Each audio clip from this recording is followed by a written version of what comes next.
What is going on, guys? Thank you so very much for joining us right here on Tuesday night. It is Tuesday Night Titans. This is episode number 72 for your Tuesday, November 12th, 2024. I am your host, JD from New York. As always, joined by the one and only, the Solid Monster. Happy to be back on Tuesday nights, man. No shitty ECW nostalgia, no presidential elections, no lackluster dynamites. It is Tuesday night and the Titans are back, man. Boy, you know, I will say, I've been spoiled by the warmer weather lately, and today it's like a winter day here in New York. We had... Don't worry, it's going to be 64 degrees tomorrow. Is it? Okay, good. Yeah. All right. 'Cause I remember a few weeks ago, it was 80 for Halloween. It was. It was actually disgusting. It was ridiculous. And so lately it's been kind of nice, but like today and the wind is just ridiculous. But it's almost like we went from like 65 to 35 in the span of 24 hours. So this is kind of crazy. Now, are you getting with the window open? I sleep with the window usually cracked open. I had to close it last night because I thought I was sleeping in front of a fucking campfire. Are you getting the smoke in the air due to the Jersey wildfires? No. I had some people ask me about that, and no smoke smell here where I am. Oh, you're lucky. No. It smells of other things, but not smoke. Whatever Brooklyn smells like, man, I don't want to know. Pretty much, yeah. Yeah, I'm kind of used to it because I've been here my whole life. But yeah, so whatever the usual odors are, I don't still smell smoke. It's been okay. But I've had other people ask me that same question. So apparently, depending on where you are, you do smell that. Well, there is no toxic smell here on Tuesday Night Titans, man. So we have a lot to get into tonight. Episode 72. Thank you guys for joining us. As always, we're happy to be back with you. And it should be smooth sailing for the rest of the year, honestly. Depending on holidays coming up and whatnot, we'll take it by a week-by-week basis. But we're back for the rest of the year on Tuesday nights at your regularly scheduled time. And we're going to talk WarGames tonight because this seems to be the topic of discussion tonight, or today, rather, coming out of the wrestling community from Monday night, Friday night. A lot of people are wondering, is it going to be 5-on-5? And that's where WWE right now is headed, 5-on-5 for WarGames. I think a lot of people were pretty content with it being 4-on-4, but WWE just can't leave it alone. And we're going to talk about what happened on Friday. We're going to talk about what happened on Monday. We're going to talk about what happened potentially with a major warning for those that don't want to hear some of the spoilers because it definitely does lean into the discussion tonight. So we're definitely going to talk about that. We got other news as well. We got a Dave Meltzer news article here with him and Dutch Mantell and what happened there. We're going to go over Baron Corbin, Tegan Nox, and Indi Hartwell leaving WWE. We got some Netflix Monday Night Raw news. We got backstage news on Kenny Omega and his imminent return to AEW. But first, New Japan and Wrestle Dynasty. And then we'll obviously talk about Dynamite heading into tomorrow, where AEW sits for tomorrow's show, which looks like a great show on paper. But knowing these Dynamite shows, it's one thing on paper. And then when you watch the show, it's like you're bored to tears. So we'll get into all that. And I want to thank you guys, and Jason wants to thank you guys for joining us on Tuesday nights. Please hit that thumbs up, subscribe button down below, turn on the bell for all notifications. Make sure you guys go check out both channels. Tons of content for you guys to get lost in. And please get those super chats in. It's a tremendous way to help out the show. So please do that. And thumbs up. The goal tonight is, as always, 750 likes is the goal. So please hit that thumbs up. Buddy, what do you want to talk about, man? It's all on you. Well, you know, let's dive into this brand new championship that WWE is going to be introducing. You want to get us started there? I think that's a good starting point. I think that's a good start, yeah. United States Championship. WWE unveiled the United States Championship for the ladies on Friday Night SmackDown. Nick Aldis. Very original design, by the way. It's tremendous, man. It's the fucking beacon of creativity. Yeah. But what did you expect from them? No, I mean, look, it's brand consistency. So they want consistency across all of the different championships on each brand, right? It's the same way with the big gold design on Raw. I get it.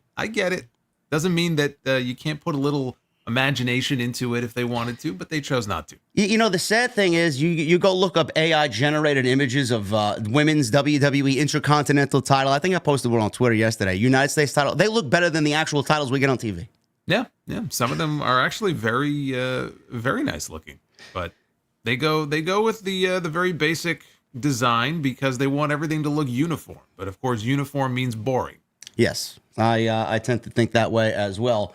But Nick Aldis, in a backstage segment, he unveiled the United States Championship, and from what we gather on SmackDown, they didn't really make it abundantly in your face clear.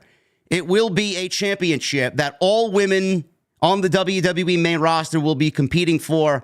And basically the message behind all of this was which woman is going to step up for the United States Championship. There was a little bit of a concern coming out of Friday, and I was one of those people because WWE never does anything simple, that I thought they were going to introduce the Women's Intercontinental Championship on Monday. Thankfully, if you guys watched the show last night, that did not happen. So this is the only, for now, secondary championship in WWE for the women's division, because 2 championships on both shows, that would have never worked with the depth of the roster as they are right now. And you can understand why people would have felt that way, because it was the general manager of SmackDown who made the announcement. It wasn't like some joint video with him and Adam Pearce. So the logical conclusion that you would come to is that, okay, this is a SmackDown exclusive title.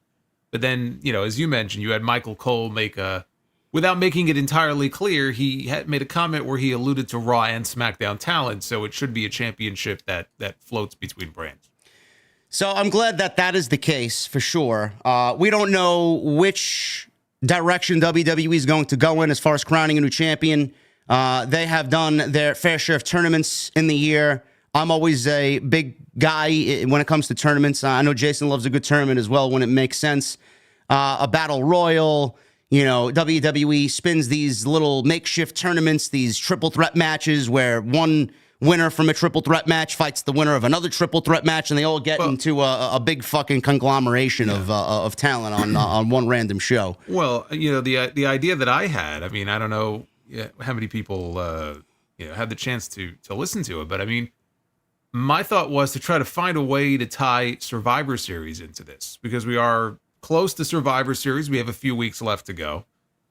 So I don't know how much of that you may or may not have heard, but my idea, and it's just one idea, and I'm sure other people can come up maybe with other ways to try to tie Survivor Series into it. I'm cool with doing a tournament, like you said. In fact, I think a tournament in this case, similar to the one they had last year for the World Heavyweight title when they first unveiled it.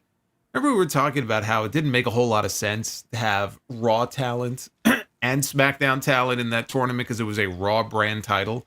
And we ended up with Seth Rollins against AJ Styles, which... great match, but the idea, I guess, was that if AJ would have won, he would have switched brands. But why would you have talent from the opposing brand competing for this championship? Yeah. In this case, if women from both shows are eligible, you can have a cross-branded tournament. So that's fine. But one idea I had is, we have Survivor Series coming up, and we have no elimination matches anymore, as far as we know, right? We still have a few weeks to go. But it seems like Triple H has done away with the traditional Survivor Series elimination format. Now, you and I both grew up on that format.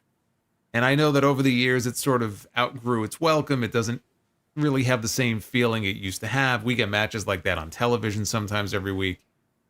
But to have one traditional Survivor Series elimination match where you can even have 5 women from Raw, 5 women from SmackDown have to qualify for it. But the GMs, they get 2 teams set up.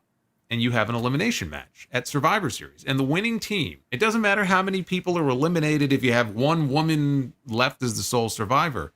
Whichever brand wins, those 5 women are the ones who would ultimately go on to compete to become the first ever United States champion. And you can have a 5-way match. However you want to do it at that point, you've got Saturday night's main event 2 weeks later.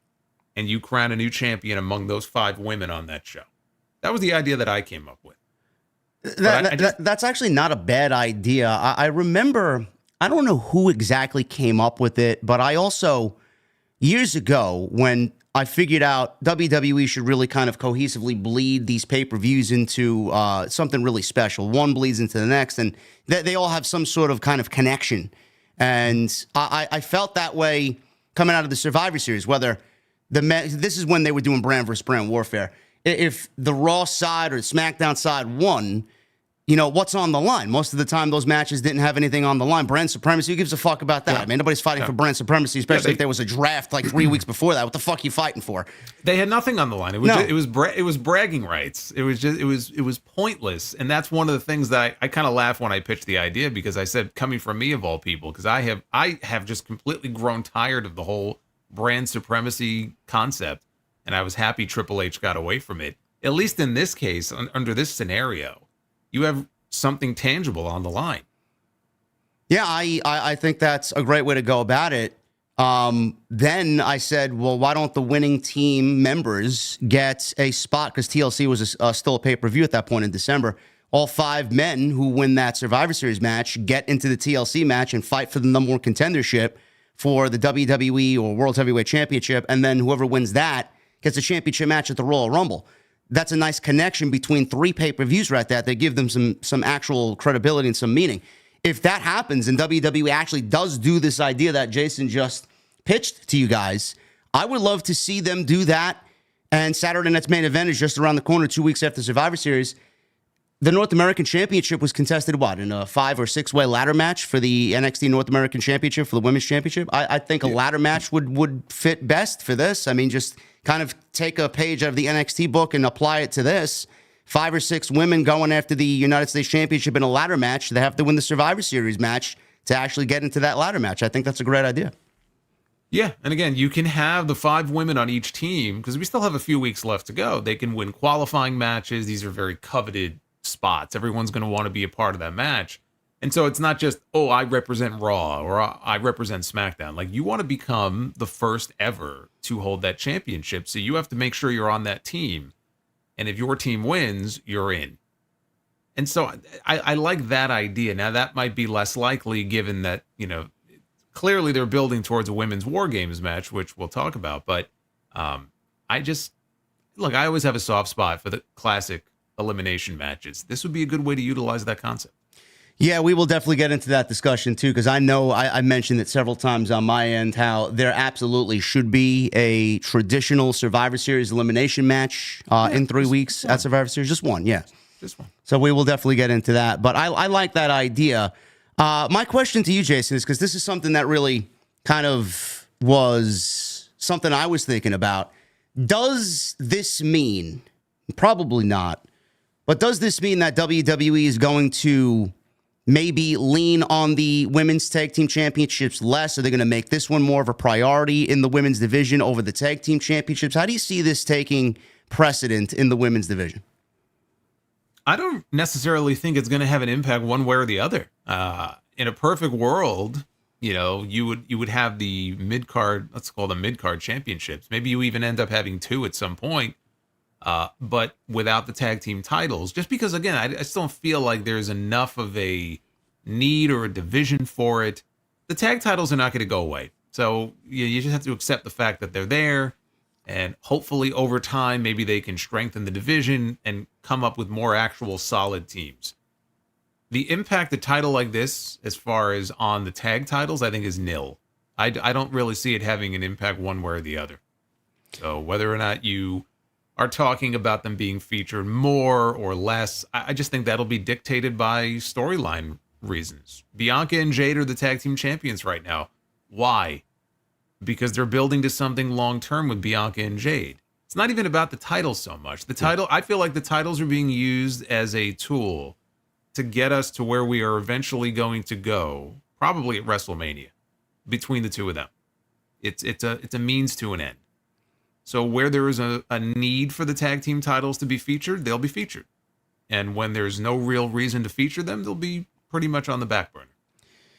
Is this a title, I would say, that needs to be on a babyface or a heel? Because the way I think about it is, if you're going to put a championship, inaugural championship on somebody, it needs to be somebody that's going to give the title some credibility, and then you can do whatever the fuck you want to do with it. I know a lot of people are pushing for Mia Yim, Michin, or Chelsea Green to win a championship, which I think is great because this is the exact reason. Those women are the exact reason why this championship has been created. But do we put it on somebody a little bit more star-worthy? Do we put it on a returning Charlotte Flair? Do we put it on a Bayley first and then maybe transition to a Chelsea Green or Mia Yim? How do you see this playing out, and who is theoretically your top pick to win the first ever United States Championship? Well, I mean, if she wasn't already going to be challenging Liv Morgan soon, Io Sky would have been my top pick. I really am a huge fan of Io's work, and she's super over right now. Her being in that position doesn't make a lot of sense, though. You know, if she's going to be in the hunt for the world championship. So taking her out of the equation, I look at someone like a Lyra Valkyria, who has been on the back burner recently. She was getting a little bit of a push there at the beginning and, you know, got some rub hanging out with Becky Lynch. And she made it to the finals of the Queen of the Ring. And it feels like since then they just have kind of shuffled her off to the side. And they really haven't done much with her. So she doesn't bring the star power that a Bayley or an Io Sky or a Charlotte Flair would bring. I don't think Charlotte Flair needs to be in this conversation as far as first ever U.S. champion. So let's not do that. You know, her mouth is already watering at the thought of winning another championship. I'm sure it is, but it doesn't pad her resume to get her closer to 16. No. So maybe there's hope that they'll go with somebody else, because I don't think she needs it. You could look at it and say, well, if she wins it, then somebody can beat her for it. I just don't think she needs to be in the conversation for the first ever. You asked the question, do I think it should be a babyface or a heel? Right now, at this moment, I think it should be a babyface. If for no other reason, you have two women's champions right now who are heels. And so I think to have a third one would be overkill, right? You've got Liv Morgan, you've got Nia Jax. I don't have any sense of when they're going to drop those titles. I think Liv will drop it to Rhea. And I don't think you could hold off on that until WrestleMania. Yeah, let's put it that way. No, believe it or not, some people want it to. That's the sad thing. Crazy. Some people might still want to, or might think, well, if Rhea was going to be out longer than she appears to be out for, yeah, then you could have potentially dragged it out until WrestleMania. But two heel women's champions, I feel like you got to get it on a babyface. That's how I feel. I agree with you. Who that babyface is, I don't know right now. What do you think about Lyra, though? What do you think about Lyra as a potential candidate? I think Lyra needs to be built up, honestly. I think, like you said, Lyra's kind of taken a back seat. She came in with a lot of hype around her, and WWE really kind of wanted to let you know that this is going to be somebody that they are going to push. They put her in the finals of the Queen of the Ring with Nia, and they really kind of gave her that to stand on her own. She hasn't done anything since, but I feel like if it's going to transition to a babyface first, I don't think she's the right one. I think somebody with a little bit more star power. Then they drop it to a crafty heel like maybe Chelsea Green or someone along those lines, Candice LeRae, and then Lyra comes in as that babyface and beats the heel to be the champion. I think she needs to be built up a little bit more before we just throw her out there. But though I could see them doing that and just having her build credibility with that championship and build credibility with the championship on her at the same time. So I don't want to say it's not, a possibility. It certainly is. I just wouldn't go that way. Yeah, well, so in terms of baby faces, she was one name. The other name I kept coming back around to is Naomi. Yes. Now, Naomi is wrestling Nia this Friday. Let's assume she's not going to win there. Naomi's been in situations quite a bit this year where she's been on the losing end of things.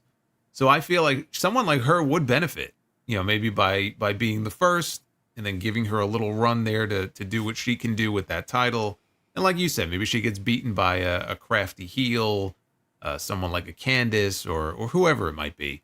So babyface wise, those are the two names that I'm, in the absence of Io, I'm looking at Naomi or I'm looking at Lyra. And as far as a heel, Chelsea Green is a name that gets talked about a lot, but she gets talked about a lot for a reason, because she's really good at what she does, and she can be very entertaining, and she's got Piper Niven with her. So she could be one of these champions. She gets the belt. She's got Piper as basically her backup, watching her back, and she can hide behind her in certain situations and lean on her. And then maybe one day, when they're ready to split them up, Piper could be the one to beat her for the belt. But Chelsea Green in big spots this year has really come through. And whether it was that crazy spot, what was it, in Money in the Bank at the end there, she was one of the stars of that match. She had her little mini feud recently with Michin in the dumpster match. So on the heel side, I keep coming back to Chelsea Green. Yeah, I could see her definitely being a recipient of this championship. A lot of people don't realize how good she is because she plays the comedy character, and I don't really find her act to be all that funny, but she is committed to it, and it's entertaining. It hasn't been get off my TV worthy yet, but a lot of people don't realize how good she is. She's actually a very good wrestler, but we haven't really seen that, and it hasn't been showcased in WWE, so I would like for them to actually kind of turn up the seriousness in her. I don't know if it's going to happen imminently, but when she was the hot mess, she was very good. So I'd like to see something along those lines where she actually breaks out with that championship if they are going to go that direction. Yeah, But and again, you say serious. I don't think she needs to be super serious. I mean, there are some people who we say that about, and you want them to be super serious. You want them to be, some kind of like a really vicious heel. I don't see her as like a vicious heel, but I see what you're saying as far as just being able to take her a little more seriously. But I also think you don't want to take away completely what makes her entertaining to so many people. yeah. You want to maintain that. So, she could be the chicken shit heel, but maybe, like you said, have a harder edge to her. Yeah, something like the New Day. When the New Day was doing pancakes and the unicorns and the fucking trombones and the cereal, I mean, it was, obviously catered to the younger demographic. But when they got serious, and I always said this, when they got in there with the Usos, it was like fucking uber serious. When they got in there with Harper and Rowan, it was super serious. So it's like there's a time and a place to be comedic and a time and a place to be funny. But depending on who she's in the ring with or storyline, I'd like to see that just turned up a little bit because I do think that all characters could benefit from that, surely. Mm-hmm. But keeping with the theme on SmackDown, that happened, and we will obviously get more information on the United States Championship. We don't know when, where a title will be decided, but it is coming, and it is on SmackDown and Raw. But keeping with SmackDown, the other big thing that happened on SmackDown that people were talking about was the pile driver heard around the world between Kevin Owens and Randy Orton. And Randy Orton was written off television. We don't know when and where he will be back, but we're assuming that they are headed for a collision course on Long Island at Saturday night's main event. That is the rumor right now. The pile driver that Kevin Owens delivered sparked some controversy, Jason, not because it was a move that's been banned since the year 2000, but for the impact that the move showcased, or it was an unbelievably brutal pile driver. Terrible. He might not recover from it. It's his career may be over. Honestly, this is what I heard. But the thing is, the controversy kind of went overboard on social media, just like everything else does, and a lot of people missed the point of the entire segment. Now, I know we both talked about it on our SmackDown post shows. The whole moment was about the fact that Kevin Owens did something to defy the authority, and that was pull out a move from 24 years ago that hasn't been fucking allowed on television, and he did this to Randy Orton. It was the whole vibe of, I hate this fucking guy, and I'm going to get back at him in the worst way that I can, and he pulled that one out of his bag of tricks. Could it have been better? Sure. Could they have shot it in a different way, like they kind of omitted it on their YouTube channel? They didn't even show the impact of the pile driver. They quickly cut away. Could that have been done live on television to maybe just give us just the in theory what he did and not really see the full-blown move? Sure. But it was the fact that it was an outlawed move, the fact that Randy Orton was convulsing live on the stretcher, and it was Michael Cole and Corey Graves who did a phenomenal job of selling this moment. Corey Graves was actually calling for medical assistance on commentary. Everything just wrapped up into one big present. This was some great fucking television, and I still stand firm. This is the most interesting storyline on all of Friday Night SmackDown, and I'm even putting this above the Bloodline. It was very old school, in the way that they sold it. And that was really the key to the whole thing. Yeah, the pile driver did not look good, but it was in how everybody reacted to it and sold it. And I just thought everybody played their part perfectly. Randy Orton's laying there. He's moaning. He's like these disturbing moans. Like he had, like food poisoning or something. Kevin Owens sold it like he had blacked out for a second and didn't realize what he had just done. Cody Rhodes came out. I think he went in the ambulance with Orton. Yeah, they strapped him to a gurney. They wheeled him out of there. Like you said, Michael Cole and Corey Graves. Everybody has to come together in an angle like this and play their part. And I thought they did a great job. And it just goes to show you, because that move has been banned, and outside of one pile driver 11 years ago that I think CM Punk got a little heat for, and people still call that the pile driver match with him and John Cena back on Raw. It's been banned, and it's just not something that you see outside of a tombstone on WWE television. Whereas everywhere else, whether it's on the independent scene or in other promotions, AEW, TNA, Ring of Honor, it's not banned. And so you see them routinely. And I just thought back to I don't remember even what the match was, but I think it was Orange Cassidy who got pile driven on top of the ring steps. And he was like, back up 2 minutes later. I'm like, what is going on here? He jumped off the steps and did like an orange punch on Trent Beretta. It was ridiculous. I think he had a chair in his hand. He was like, how is this guy even standing? So you go from one extreme to the other. The move should not be banned. I feel like there are certain situations where when it calls for it, if you want to take that move back to the way it used to be, you can build up a simple pile driver. It doesn't have to be a package pile driver or a leaping, jumping pile driver. There are situations where you can take a simple move like that and you can create an injury angle out of it, or you can make it a big finish or a big moment. So I'm not really a fan of just banning the move. I feel like if you're a pro and you know what you're doing, then, have at it.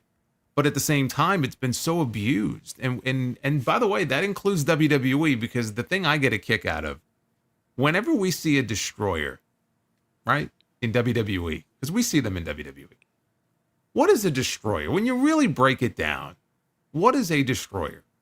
It's a fancy pile driver. And nobody reacts to it when they do it like, oh my God, this guy just got his neck broken.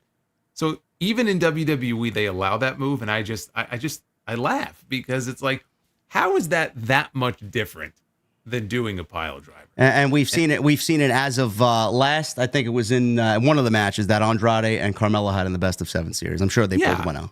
Yeah, no, I'm sure they did. So, but because just the way that this played out, Orton, I'm expecting him now to be off television probably either at least until Survivor Series or maybe just right after Survivor Series. I saw that as a way to just write him off so that he won't even be on the pay-per-view, or at least not in a match, because it just seems to me the direction for Survivor Series should be one-on-one for the WWE Championship, Cody Rhodes and Kevin Owens. And this is a way to, A, make Kevin Owens look that much more sinister, and B, get Randy Orton out of the picture because they don't want to do a triple threat match. So I just thought it was a great angle. We used to see angles like that all the time. I grew up on angles like that, Randy Savage and Ricky Steamboat, and it always works. When you have the right people who know what they're doing, it just works. So I thought it was great. I thought it was very effective. Less is more, people. Less is more. And Randy Orton has been diagnosed with cervical cord neuropraxia. Oh, my God, not that. I had that one morning when I rolled out of bed. It doesn't sound like he's going to be at Survivor Series, but No. We've seen situations where people rise from the dead quicker than we anticipated. So we'll see. Not neuropraxia. I don't know. Ugh. I'm surprised I even pronounced that correctly. Cervical That's cord terrible. neuropraxia, whatever. I said, I wonder which writer was tasked with going to the dictionary to look up the right word to come up with for this angle. How about neuropraxia? We haven't used that one before. We've had contusions. We've had all kinds of weird injuries that they've announced. Anal bleeding. We had that once, right? Yeah. Just think about that. It could always be worse. Yeah, you know who came up with that one. We don't need to talk about him. No. But yes, Randy Orton and the Kevin Owens spot on SmackDown. Less is more. AEW should certainly take a page, not only with moves that they do, but with the amount of blood that we see on their show. Just less is more. And that's why the whole segment and that spot was completely effective for WWE. And I'm very excited to see where they go with that whole storyline. But you mentioned Kevin Owens and Cody Rhodes. Now, coming out of this, Kevin Owens, I'm assuming management is not going to be very happy with Kevin Owens and what he did. Triple H did give Randy Orton the word of warning about what Kevin Owens is capable of. So he did pull out the pile driver and kind of prove Triple H to be correct. But even after this spot, and we'll probably cycle back to this because it's going to be a topic of discussion throughout the show, does Kevin Owens get a WWE Championship match because of what he did to Randy Orton? Are you still booking Cody Rhodes to defend the WWE title against Kevin Owens at the Survivor Series? Yes, absolutely. 100%. And not because Nick Aldis is looking to reward Kevin Owens, but because when we see Cody Rhodes next time, last we saw him, he went off in the ambulance with Randy Orton. He's going to demand it. He's going to go to Nick Aldis and demand a match with Kevin Owens, and that's how we get the match. Could Could it be a non-titled match, like a street fight grudge match, non-sanctioned? non-sanctioned? Unsanctioned, yeah. It could be, but no, I think it's going to be something Cody demands. And yes, I think that would be the appropriate match to do at Survivor Series. So what you're saying is Cody's a dumb babyface. I think that Cody is too nice for his own good. And he's going to look out for his friend and allow his emotions to get the better of him instead of using his brain power. And yes, there'll be a little bit of that dumb babyface syndrome in there. But that's what, Cody Rhodes is. He's the champion who doesn't duck any challenges, and Triple H might try to talk him out of it. You see what he did to Randy. He's dangerous. He's unhinged. I don't like this. But Cody wants what he wants, and he wants to get revenge. I was surprised we didn't get a rematch sooner, coming out of the Berlin show. I thought we would have had a rematch of Bad Blood, and obviously they had a different idea for that show. But yes, that I believe should be the match for Survivor Series. And if Solid Monster has the pen, who wins that match? Obviously, Cody Rhodes retains the championship. Do we see Randy Orton come back at the Survivor Series to cause a victory for Cody, and then we get Randy and Kevin Owens on Long Island? Well, does Cody have to retain the championship?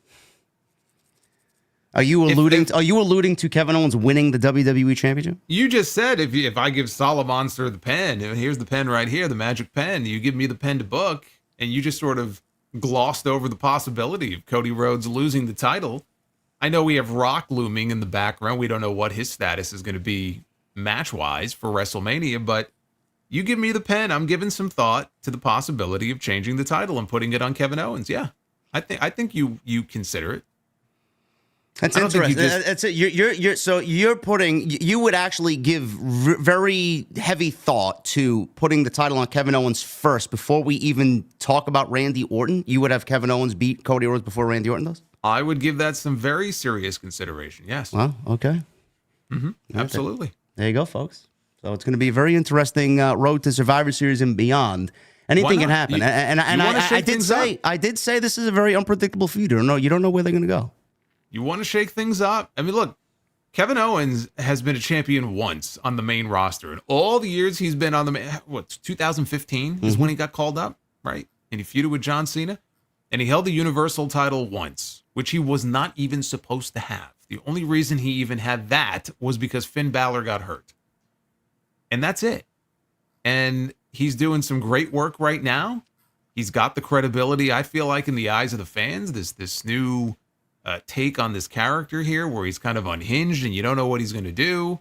He certainly put the work in. Yeah, I'm considering putting the title on Kevin Owens, and then you can craft an interesting story out of that. Is Randy Orton the one to take the title from him? And then if you want to do Cody Rhodes and Randy Orton, do you do it but with Orton as the champion? I mean, there's a million different ways you can go with this that doesn't involve Cody being the babyface champion and Randy just turning heel on him. You can still get to that destination. I'm not even saying for sure, yes, I would put the title on him, but it would be something I would very seriously consider. And I think people would be taken aback because I feel like a lot of people would not be expecting it. But I wouldn't do it just for the sake of doing it, just to shock people. There would be a long-term plan involved here, but I wouldn't gloss over the idea. Yeah, that would throw a monkey wrench into the WrestleMania plans. What does Cody Rhodes do going into WrestleMania? I mean, good. Let's throw a monkey wrench into the WrestleMania plans. But if we're going to throw a monkey wrench into the plans, let it be from our being creative. If you're Triple H, not because Rock, has suddenly appeared and now everything's in chaos and we don't know what we're going to do. If they've got a good plan in mind and they're going to shake things up in a way that people aren't expecting, keeps people on their toes, it keeps people interested. I think that's great. I think we need more of that. It's going to be interesting for sure. We will definitely keep you guys afloat on what's going on there. But speaking of The Rock, depending on who you talk to, it could be a situation where he's speeding the whole Bloodline process up here, and that's why it feels a little off or a little rushed. And Friday Night SmackDown, I think a lot of people appreciated the moment with Sami Zayn coming to sit with the Bloodline or stand with the Bloodline at the end of SmackDown and raise the one in the air and just go off the air with all four of them like the old days. But how we got there, I think, bothered a lot of people, Jason, and it bothered me, and I'm sure it bothered you as well, because you've been saying it for quite a few weeks, not only on this show, but on your own end. Everything feels a little too rushed, and it definitely was eye-opening, even more so after you said it on Friday, because Sami Zayn just opens the show. There's tension there. Roman wants nothing to do with him. He tells Jay, I'm sorry that you wasted my time with this clown, and it's all about Solo. So Roman has not changed. His ego is still running wild. He only cares about himself, the Ulafala, and getting back the WWE title. That's all he wants. Sami Zayn left dejected, and by the end of the show, we see them come together because Sami Zayn supposedly was going to be the fifth man for Solo Sikoa's team. That's when we found out, well, are they going to do 5 or are they going to do 4? We didn't really know, but he mentioned that for a reason. And at the end, Solo was booted in the face, haluva kicked by Sami Zayn, and he ended up saving Roman Reigns, and they stood tall at the end of the show. How did you feel? Because I certainly felt like they glossed over the most important part of the next 3 to 4 weeks going into Survivor Series. It was to build the indifference and the tension between Sami Zayn being back and them, or Jimmy and Roman, not wanting him in the bloodline, but Jay does, and everybody comes together because of the wise man, and they all get brought back together just in time for WarGames, and they are at close to full strength going against the Bloodline 2.0. Why did they gloss over that storyline to rush into getting Sami Zayn involved with the Bloodline at the end of SmackDown? Well, I think we got a taste of it on Raw last night, because obviously they are going with 5 men, and they're going to tell more of this story with recruiting whoever the 5th man on the team is going to be. So maybe that was part of the reason why they felt they had it felt like cut a few chapters out. The way I described it was, you had that segment that opened SmackDown on Friday, and when it was over, Roman was alone, right? We saw him walking through the back. He was by himself. He disrespected Jay, and Jay was the one who told him, if you do that, I'm out. All he wanted was an apology, or at least Sami said, you got to apologize to Jay, and he couldn't even do that. So Jay never got his apology. Sami never got what he wanted. And like you said, by the end of the night, they're all throwing their hands up and their fingers up in the air. And it just felt to me like that alone was a story that you could have carried over for a couple of weeks. But it really felt like the perfect way to reintroduce Paul Heyman into this story, because it takes the wise man to come back. There's a reason they call him the wise man, and he comes back, and only he can get through to Roman Reigns and explain to him, right? Because every time we would see Paul Heyman, he was afraid. He was like walking around on eggshells around Roman. And so now we get him back, and he's not afraid to tell Roman the hard truth that, he doesn't want to hear. And maybe that's how he finally comes around, and maybe it's 2 weeks from now, that we finally have all 4 of them side by side together. But they are going to add a 5th person to the team. It felt like they sped things up. It could have been something they dragged out a little bit. It is what it is. I mean, I'm not going to get overly upset about it. It just felt a little lazy to me. Because Sami said, look, this is the one caveat. Like, I will stand with you. I will let the past be the past, and I will be on your team at Survivor Series. I just need you to do this one thing for me. And Roman couldn't do it, and yet Sami joined anyway. To me, that's lazy. I found it to be very lazy as well. That to me was the next natural step in the story, and they didn't go and take that. And now I'm wondering where Paul Heyman even fits, because that closing segment on Friday Night SmackDown, that was the segment for Paul Heyman.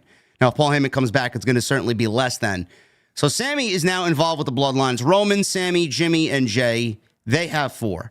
Going off the air, we were left with, well, they did mention 5, but we only got 4. So we all thought going into Raw last night that it was going to be 4 on 4. The poster even has 4 against 4. So they opted to bypass the story of Sami over the next couple of weeks, include him, fast track him into the story, and they opted to tell who's going to be the 5th man on each team. That's the story that they're going with. So we go into Raw on Monday, and one of the first things that we see is Sami, Jimmy, and Jay is bringing up that we need a 5th man.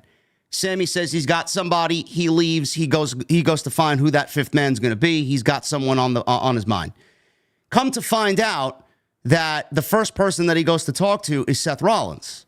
Seth Rollins tells him that he would never team with Roman Reigns again, and how Sami is blind because Roman is not a changed man. He's just using Sami Zayn. He's using everybody to get back what he lost, and I don't really understand how you don't see that. Seth Rollins told him no, so we'll stop there. I know I brought it up on my Monday Night Raw post show, Jason. Somebody in the chat actually brought it up, a super chat actually, and mentioned Seth Rollins could absolutely be the fifth man. I'm like, that's actually a crazy idea. That's certainly out of left field. But even then, I said Rollins won't work because of everything that man poured into WrestleMania over 2 nights to help Cody Rhodes beat Roman Reigns. What did you think when Seth Rollins was approached by Sami Zayn? Did you think it was ridiculous as everybody thought it was ridiculous? No, I mean, I thought what we were going to get was Sami going to a few different people, Rollins being one of them, and Rollins would blow him off and say exactly what he said. You must be out of your damn mind. And then he would say no, and then Sami would have to come up with option B. So obviously they went right back to Rollins, as we saw later in the show, and it seemed like, wait, this might potentially end up happening here. So that surprised me. Him going to Rollins initially, I didn't know he was going to go to Rollins first, but that didn't surprise me. I just thought that it was going to be in the normal course of him trying to figure out who the partner was going to be, and Rollins would just say no. What surprised me is that they continued the push for Rollins later on in the show. And Rollins, he told Solo Sikoa the same thing that he told Sami Zayn. He's not going to partner with Roman Reigns, but he's also not going to partner with a wannabe Roman Reigns. And you figure, okay, well, that's the end of it, except, and I did mention this in my post-show last night, they had already announced Seth Rollins against Bronson Reed for Raw next week, which has already been taped.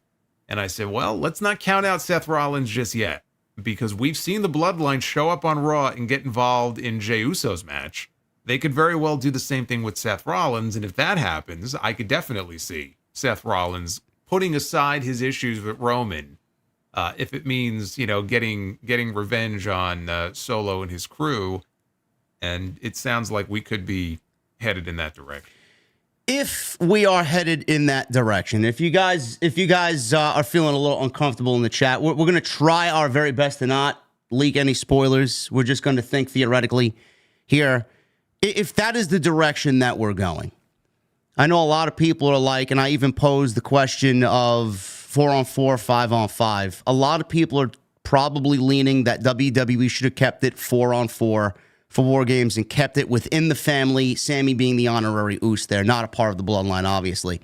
Now they're leaning towards 5-on-5. If theoretically it ends up being Rollins and Bronson Reed and something plays out on Monday night next week where Rollins is looking for revenge against Solo Sikoa and then he just bites the bullet and teams with Roman Reigns, do you think that those two men, Bronson Reed and Seth Rollins, belong in this storyline that has been building on SmackDown for all these months, just to include them in this WarGames match? Does it feel forced, or is it something where they naturally fit in, just given Rollins and Reigns' history together? How do you feel about that? Because a lot of people are like, they should have just kept it 4-on-4, and Bronson Reed, Seth Rollins probably are not the two best fits for either team here.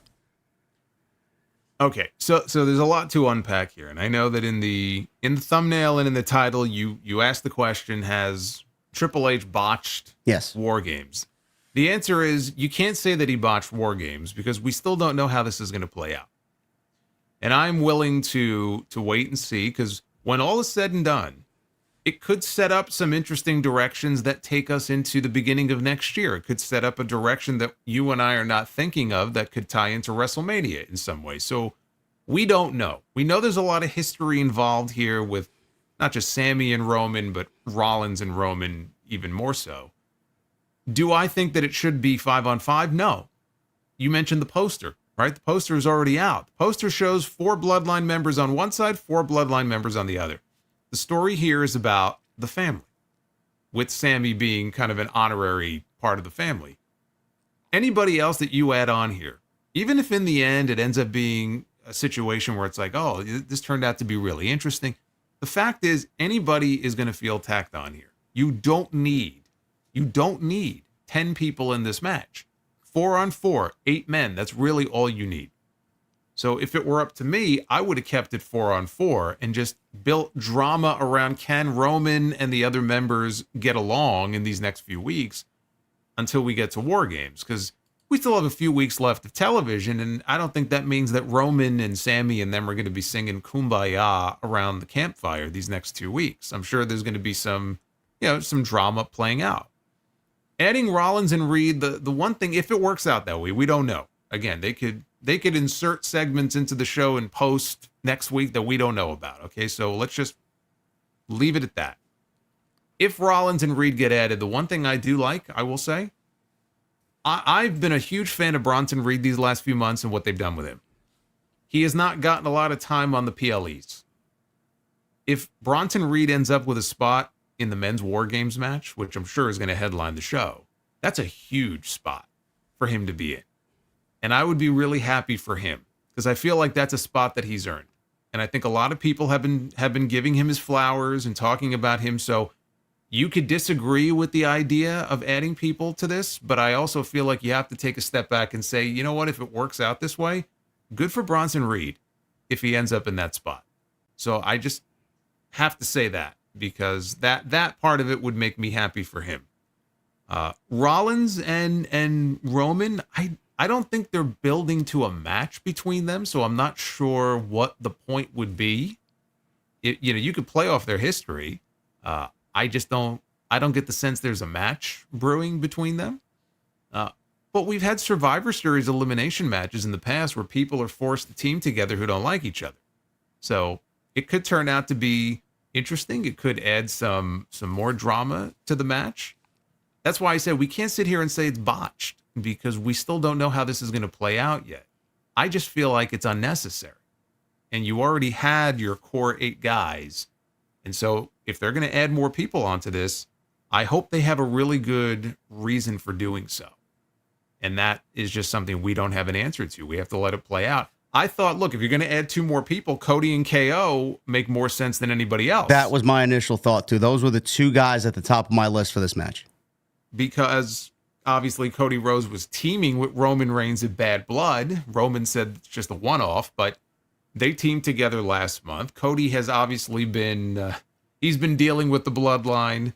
Kevin Owens has been dealing with the Bloodline. But the idea of Kevin Owens, even knowing Cody is on the other team, that Kevin Owens would team with either version of the Bloodline is just ridiculous. That was the whole genesis of him snapping in the first place. He felt like his friends were betraying him. How dare you? Right? He flipped out when Cody was talking about, or when they were talking about him teaming with Roman. Right? That's Owens flipped out on him. Is it as ridiculous, though, as Seth Rollins teaming with Roman Reigns after everything that they did to stop him at WrestleMania? I mean, it's like the big difference is that it's very similar, but the difference I would say is that Kevin Owens has been basically fucked over and dealing with the Bloodline for what feels like 4 straight years. Yeah, with Rollins and Roman, there's been some separation there. It's not like he's been in this perpetual feud for the last 4 years against Roman Reigns. It kind of feels that way with Kevin Owens. So that's the big difference. But yeah, there's similarities there. But I still feel like you can try to make sense of it if Reed is going to be on the other side. Rollins wants to get his hands on him. Sammy maybe has to talk him into it. This is where the weekly shows come into play. This is why if something feels a little rushed, it bothers me, because this is where these stories really shine. It's in these segments. How do we get, we see where we're going, but how do we get there? And so I think you can make it make some sense, but in either situation, I just wouldn't do it at all. That's why I said keep it 4-on-4, as opposed to having Roman and Seth or, Kevin Owens be with the Bloodline. None of that really makes any sense if you think about it.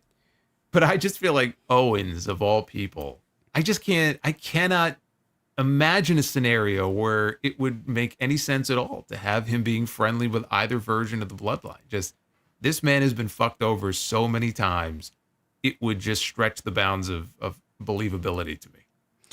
Yeah, I think there are 2 sides here. Obviously, that makes sense. I mean, Rollins also doesn't make sense teaming with Roman. I mean, if it does go with Rollins, or if WWE rather does go with Rollins, that's the growing speculation in the community right now. Is it going to, and you mentioned that we really don't know where it's going to land and what's going to play out. I mean, they could do a myriad of things on Monday night, and everybody talking about this today is going to look like an idiot. But is it a situation where if they do go with Rollins, does it play into the overall Dwayne Johnson Rock scenario where we saw him at the end of Bad Blood and he threw up the 3 and he did the throat slash? Because now it would be Roman going and turning babyface and kind of defying the family. Then you got Cody teaming with Roman, and now you got Rollins teaming with Roman, supposedly at WarGames at Survivor Series. Is that going to be the catalyst to get us to Roman and Rock at WrestleMania? And this is the start of all of that? Is that the reason, or potential reason why that they may include Rollins here on Survivor Series? I think it's a possibility. Yeah, I mean, we don't know exactly what Rock's role yet is going to be. If he's going to wrestle Cody, if he's going to wrestle Roman. It could be. It could be. I thought it would be coming out of WrestleMania, frankly, just for the fact that Roman lost and Rock won. So Roman kind of shamed the family. And then when he teamed with Cody, and then Rock came out at the end of Bad Blood, I thought maybe that's what that was. You know, he's looking at Roman in the ring and did the throat slash. We didn't know exactly what the throat slash meant, but I thought, well, maybe he's upset. He's like, oh, you're all of a sudden friendly with this guy who not only beat you and embarrassed you, but, you know, shamed you and the family by beating you at WrestleMania. So now here he would be teaming potentially with Seth. Seth was involved in that whole thing at WrestleMania. It could be. It could tie into that story in some way. Who knows? Maybe Rock makes an appearance at the very end of the show. You know, the way he did a Bad Blood. I know some people are talking about Rock as the 5th man. Rock is not wrestling at Survivor Series. People need to get this out of their head. Rock is not wrestling at Survivor Series. It's just he's got to look too pretty for his GQ covers. Yeah, or what's that movie he's in now? Red One. Yeah, right. That movie. It's about Santa Claus. Is something evil Santa Claus? I don't know. Yeah, whatever. So we may see him, but I don't see him being the 5th man. For anybody still trying to figure out what the different options are for who the 5th person could be. But it's hard to say just because we don't know exactly what Rock is going to be doing at WrestleMania. Is he going to be wrestling? Is he going to be doing something other than wrestling? Like, we don't know. I fully expect him to be there at least one of the 2 nights. I don't know if he's made his mind up yet. We don't know. We don't know what he's told Triple H and Nick Khan as far as what his role is going to be at WrestleMania. So is it possible? Yes, but anybody who says they know is lying. Because nobody knows, except maybe Rock. I truly don't think anybody knows for sure exactly where it's going with him and Roman at WrestleMania. I mean, there's a small sliver of a chance, guys. I see some of you in the chat. Zilla Fatu, Lance on Hawaii, Hikuleo. I mean, those are all like very, very, very low on the bottom of the totem pole options. I don't think that is going to be the case. Because 5th man? Yeah. No. Yes, no. 5th man, yes. The other situation that happened on Monday Night Raw, we didn't really get any follow-up. We just got a little segment. It was like 10 seconds. Jimmy approaching Braun Breaker after a Braun Breaker and Sheamus promo backstage where they set their match next week for the Intercontinental Championship. The likelihood of it being Braun Breaker. A lot of people were making the correlation to Paul Heyman on last year's NXT extravaganza that they did against Title Tuesday, where Heyman and The Undertaker and John Cena were on NXT. Paul Heyman endorsed Braun Breaker. Do you see a situation where he's the 5th man? How does that make any sense?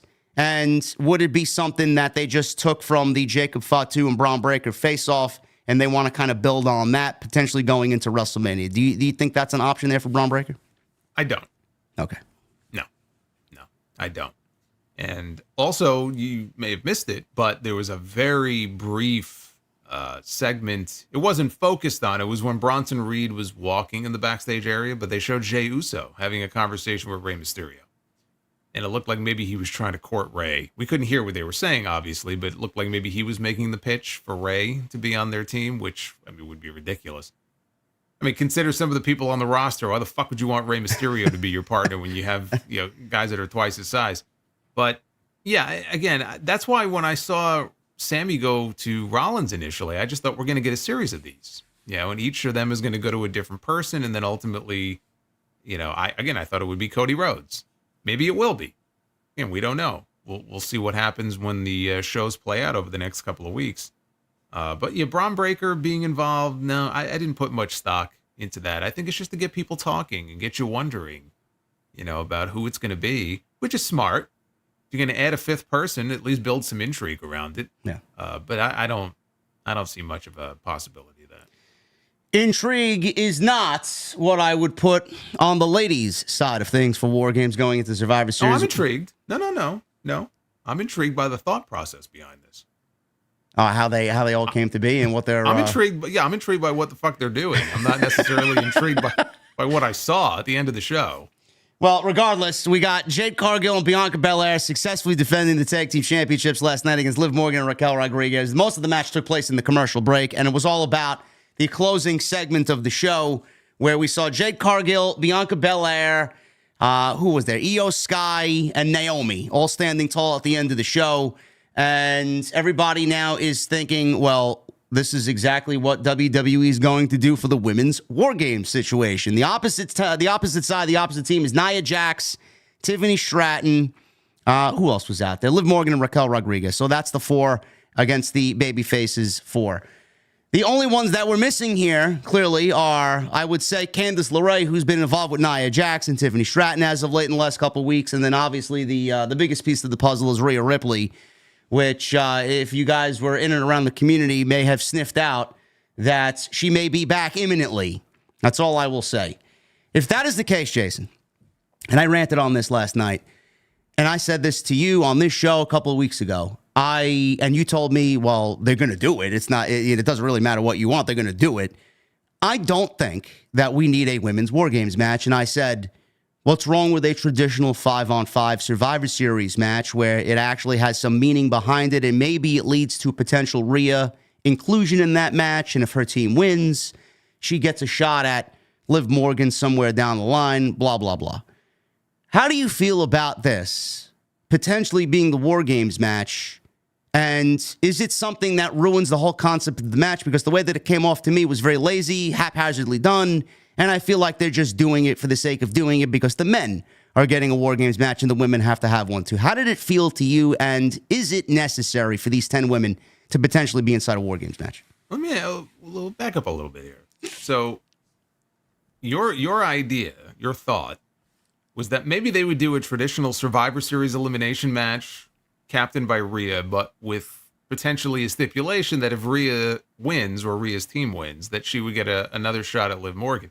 Why would Rhea's partners care if Rhea gets a shot at the women's championship? Why would they care? What would be the incentive in it for them? Well, Io's already the number one contender. She got a title shot. And then Jade Cargill and Bianca Belair are tag team champions. Right. Now, I'm saying you made it sound like, though, that the thing that would be at stake would be that if Rhea wins, if her team could get the win, that she would be in line for a shot at Well, it doesn't have to be a stipulation. And Rhea can pin Liv in the match and then get her championship match. Sure. You almost sounded formal, though, like that was going to be the stipulation. Well, maybe there's a deal between them. I don't know. Yeah. They all the women, they look out for each other. I mean, I don't think they give a shit about Rhea Ripley getting a title match. So as far as them doing a WarGames match, I originally thought the only WarGames match for the women, main roster women, got plenty of women to make this work in NXT, obviously, would be Team Rhea against Team Liv. And then Rhea got hurt, and it didn't look like she was going to be on the Survivor Series card. I assume that's why they crowned Io Sky as the number one contender. And maybe that was why. Maybe they thought at the time they didn't know the extent of her injuries and how long she might be out for, and so they just went and they crowned Io Sky number one contender. And now it sounds like maybe she'll be back sooner than people thought. But I said Team Liv and Team Rhea. Anything else doesn't make any sense. Now it looks like we may end up with Team Rhea against Team Liv. That is the one women's WarGames match. If you're going to do one, that does make sense. So I would not have as much of an issue with that if it works out that way. What I had an issue with is seeing what we saw last night, where it just felt very thrown together. And it didn't feel to me like this match screams WarGames. You look at the women's WarGames match the last couple of years, what was the main thread in those matches? What was the kind of the common thread there? it was Bianca Belair on one side and Damage Control on the other. That's why Bianca in the storyline, every time Bayley gets brought up, even though they're both babyfaces, she doesn't like her because Damage Control put her through hell for years. But there was a story there. Damage Control was the dominant female faction on the show. And it's like, okay, if you're going to have a women's War Games match, Damage Control should be on one side. And then on the other side, you have the babyfaces. And Bianca, I think, was part of both matches on the babyface. Wasn't Becky Lynch a part of that too? And Becky had a problem with them as well? Maybe last year she was. Okay. And I think Charlotte was as well. Yeah. But that makes sense. Here, you don't have that. Like, there's no dominant female faction. Like, on the men's side, it's the Bloodline, right? So what is it here with the women? It doesn't exist, right? There is no, okay, yes, this makes sense for War Games. So that's why it feels very forced and very kind of thrown together. But at least with Rhea and Liv, because that's been the dominant women's program now for so many months, that at least I feel like you can make a story for. So if it works out that way, I'm okay with that. But I would agree that if Rhea was not going to be a part of the match, does it need to be War Games? No, it really doesn't. And I would be okay with them doing more of a traditional elimination format match in that case. But if we get Liv and Rhea, to me, that's really the only women's War Games that I feel make sense of if they wanted to do one this year. Yeah, I feel like that's the way to go as well. How are you feeling about the Liv Morgan and Rhea Ripley storyline? Are you feeling like it's pretty much reached the end of the rope, the end of the line here? Saturday night's main event's probably the maximum where this storyline goes, or are you extending it till Monday night on Netflix, January 6th? I think you could extend it to the first Netflix show. I know they're going to want to make that show huge. And if you were going to do a title change, maybe they want to save it. You know, they're going to want to do something big on that show. And I'm sure we're going to have stars. You think now we have stars going from SmackDown to Raw. Wait until we get to January 6th. Because I'm sure we're going to get Roman Reigns and CM Punk and people from SmackDown and Raw. Cody Rhodes will be there. Yeah, I feel like you get to that first Raw in January. That's by that point, if not sooner, I think that's where you change the title. Because I feel like they've gotten everything they can out of this. They've gotten a lot more out of this than anybody ever thought they would.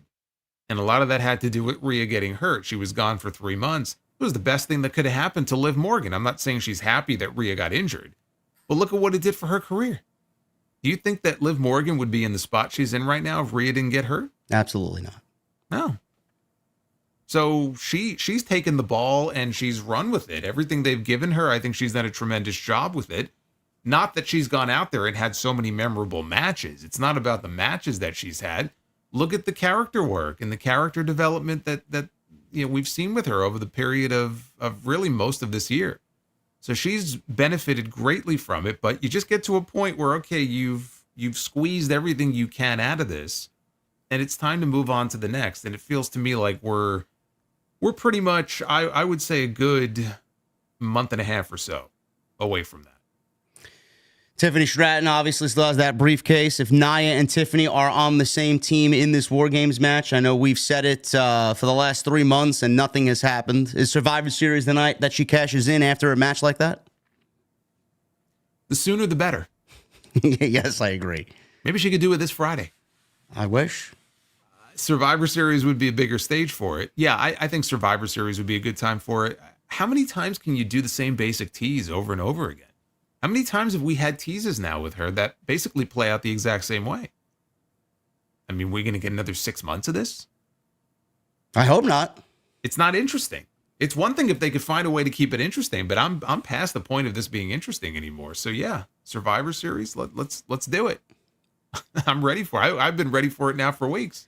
Let's pray this United States Championship brings some actual storytelling to the women's division. Because right now, outside of, I wouldn't even say Rhea and Liv. I mean, that story is well gone. Right now, there really isn't anything. There's nothing substantial. So hopefully they fix that. Yeah. Well, that's one of the reasons why I'm okay with them introducing one women's mid-card title and see how things go. It's possible down the road we will get a women's intercontinental title as well. I don't think you need more than one right now, but the reason I'm bullish on this is just because pretty much everything is built around the main championship. So Nia Jax is the champion. Tiffany's been hanging around her. We had Nia feuding with Bayley for a while. Now she's going to be defending against Naomi. Now she's picking fights with Bianca and Jade. But everything seems to revolve around the title. And when you look beyond the championship, what do they have going on? Let's just look at SmackDown. What do they have going on right now that doesn't involve the Women's World Championship on that show that you would consider to be really interesting, story-wise, with the women on SmackDown? There really isn't anything. They had a little mini feud, like a side quest almost, with Meech and Chelsea Green. The only reason I really like that, it was a story with the women that did not revolve around the title. Typically, if you're not the champion or wrestling for the title, you're fucked. They don't really come up with anything compelling for you. Maybe introducing a title like this can force them. It could force Triple H into a situation where, okay, we have to come up with stuff that's at least somewhat interesting as far as this title is concerned, and kind of build one or two stories around this. If we get that out of it, then I think it's worth it. I'm not saying they're going to do that. I hope they do. But that might be one of the positives that comes out of it, just because not everything has to revolve around the main title. It just feels like they don't put any focus on anything else but that when it comes to the women. No, that's been a common problem for them, and a discussion that I've had quite regularly on my end. I feel like with the floating title, with the United States Championship, with the Women's Tag Team Championship, I wish they'd do the same thing with the Men's Tag Team titles. I don't know why there's a different set of rules for those two titles as opposed to the Men's Championships. I could be here all day talking about that. I've asked for a change there. It's never going to come. But it's going to help alleviate some of the depth problems that SmackDown and Raw have now at 2 hours. Now, it's not going to stay that way. And I know the shows might feel a little bit boring. I know Jason and I are very much in favor of 2-hour shows. They just have to be booked creatively substantial and right. I've been enjoying, I will say, I have been enjoying the 2-hour format for Raw. Okay. So all the people who are like, are you pining for 3 hours now? The shows aren't as good as they used to be. Nah, I'm enjoying the 2-hour format. All right. We only have 6 more weeks of this. Unfortunately. But I'm enjoying it. I'm still enjoying it. PW Insiders reporting that SmackDown and Raw are going 3 hours in January. Raw will be 3 hours on Netflix. We don't know the extent of the 3 hours. It could be anywhere between 2 and 3 hours. I'm assuming it's going to be closer to 3 hours. SmackDown, the report was 6 months, a trial run for SmackDown. I don't know how long that's going to last, if that's going to be a trial run or if it's going to be a permanent thing over the 5 years they're on USA Network. I hope to God not. But something obviously is going to need to be done to fix the roster there, because that show cannot handle 3 hours with the depth of the roster. The women's tag team titles floating. The United States Championship for the ladies floating should help a little bit. But the rumor right now is Netflix, Jason, when they move Monday Night Raw to Netflix on January 6th, they want Roman Reigns, CM Punk, and Cody Rhodes on the show. I mean, I'm assuming all three will be there. I don't know how permanently they will be there. I don't know how regularly they will be there, but that's what Netflix wants. And for the $5 billion that they're paying, I'm assuming they're going to make Netflix very happy and give them whatever they want. The thing is, a lot of people were possibly coming up with the idea of, does this mean the WWE is going to end the brand split? Because we've seen a little bit of a lax kind of direction with the brand split. We thought it was going to be with Crown Jewel, and then they're going to go back to doing what they usually do, and brands were going to be separate. It's happening going into Survivor Series. Are we going to be living in a day and age where we have a little bit of a lax brand split rules going into the Netflix hour of Monday Night Raw, or are we going to go back to normal at some point? What do you feel?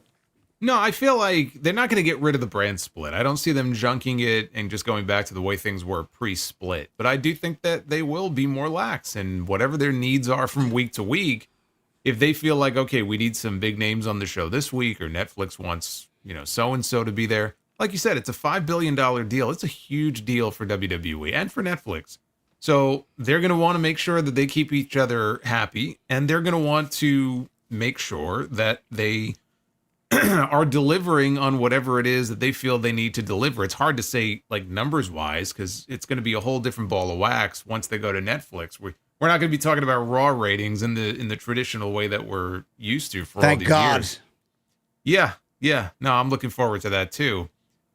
So yeah, I think it'll be very, very lax, but it will not go away. I think it'll be sort of a loose, like the way people look at Collision right now in AEW. There's no formal brand split in AEW, but we know that there are certain people who only appear pretty much exclusively on Saturdays that usually are not on the Wednesday show. Yeah. And I think it might be something similar to that. I don't mind that. I'm always somebody that likes a little bit of an explanation, but in this case, I guess when Monday night or Friday night needs something, I guess we'll just. I just gave you an explanation. I know. Netflix is going to get what Netflix wants, and if they want to have Cody Rhodes on Raw one week, then they're going to have Cody Rhodes on Raw one week. They're not going to be thinking, "Oh wait, we can't do this because JD from NY206 won't like it very much, so we can't do that." Like, they don't care. Let me know why it's happening, man. The why is the most important part of any story. But care. I know. They do care as far as their international dates, though, because Netflix is open to airing live afternoon episodes of Raw. And WWE just announced a Road to WrestleMania that will be happening internationally throughout the month of March. They will be visiting Spain, Germany, Belgium, Italy, Northern Ireland, England, Scotland, Austria, Amsterdam, Netherlands, and London, England. This is the first time ever that there will be consecutive episodes of Monday Night Raw and Friday Night SmackDown from different cities across the UK and Europe over 3 weeks in March. And Netflix is open to airing live episodes of Monday Night Raw here in the States at 2 or 3 p.m. Eastern Time. I am open to that. I just don't know how that's going to affect our schedule with what we do. But a live afternoon Monday Night Raw, man, I think I could get used to that on a Monday afternoon. How do you feel about that? It would almost be preferable to me, just because the idea of having 3 straight weeks of pretty much all taped shows is just a horrendous thought in today's day and age. I mean, we were talking about it before and how inescapable it is, even just looking at the comments from like last night's reviews and spoilers all over the place. And also just in terms of what we do, just selfishly, like I try to generally avoid it just so I can go into it as fresh as I can. But you see the lack of interest, a lot of times in the tape shows. People just kind of read about it and feel like, all right, I could skip it or skip, the reviews or whatever. So the idea of having almost an entire month pretty much of what would end up being taped or like slightly taped delay shows, that's not very appealing to me. Airing them live would kind of alleviate that, but I guess depending on what city they're in, that could be a 5 o'clock Eastern Raw, a 2 o'clock Eastern Raw. It would be interesting. I mean, I don't know what a 4 p.m. Monday live audience on YouTube would look like, but I think we may find out soon enough.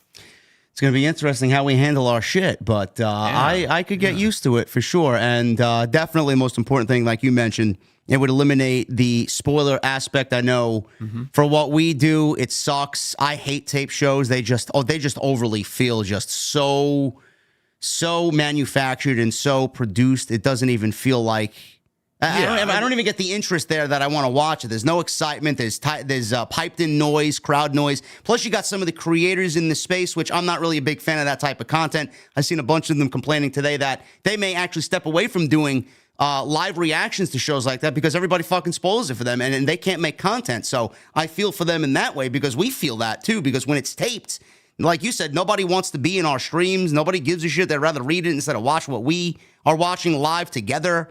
It's just a huge fucking mess. So I hope they do eliminate that to the best of their ability. Yeah, even just to give the option of watching it live. Maybe not everybody chooses to watch it live, right? You can watch it on demand in your normal time if that's something you want to do. Yeah. We would just have to figure out, what makes sense for us as far as when to go live. But that's our problem. That's not anybody else's problem.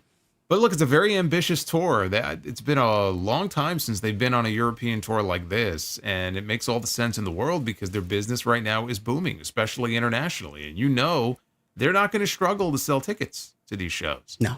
And I'm sure tickets are going to come at a premium price. So that tour, and that's coming before WrestleMania, right, where they make their big money.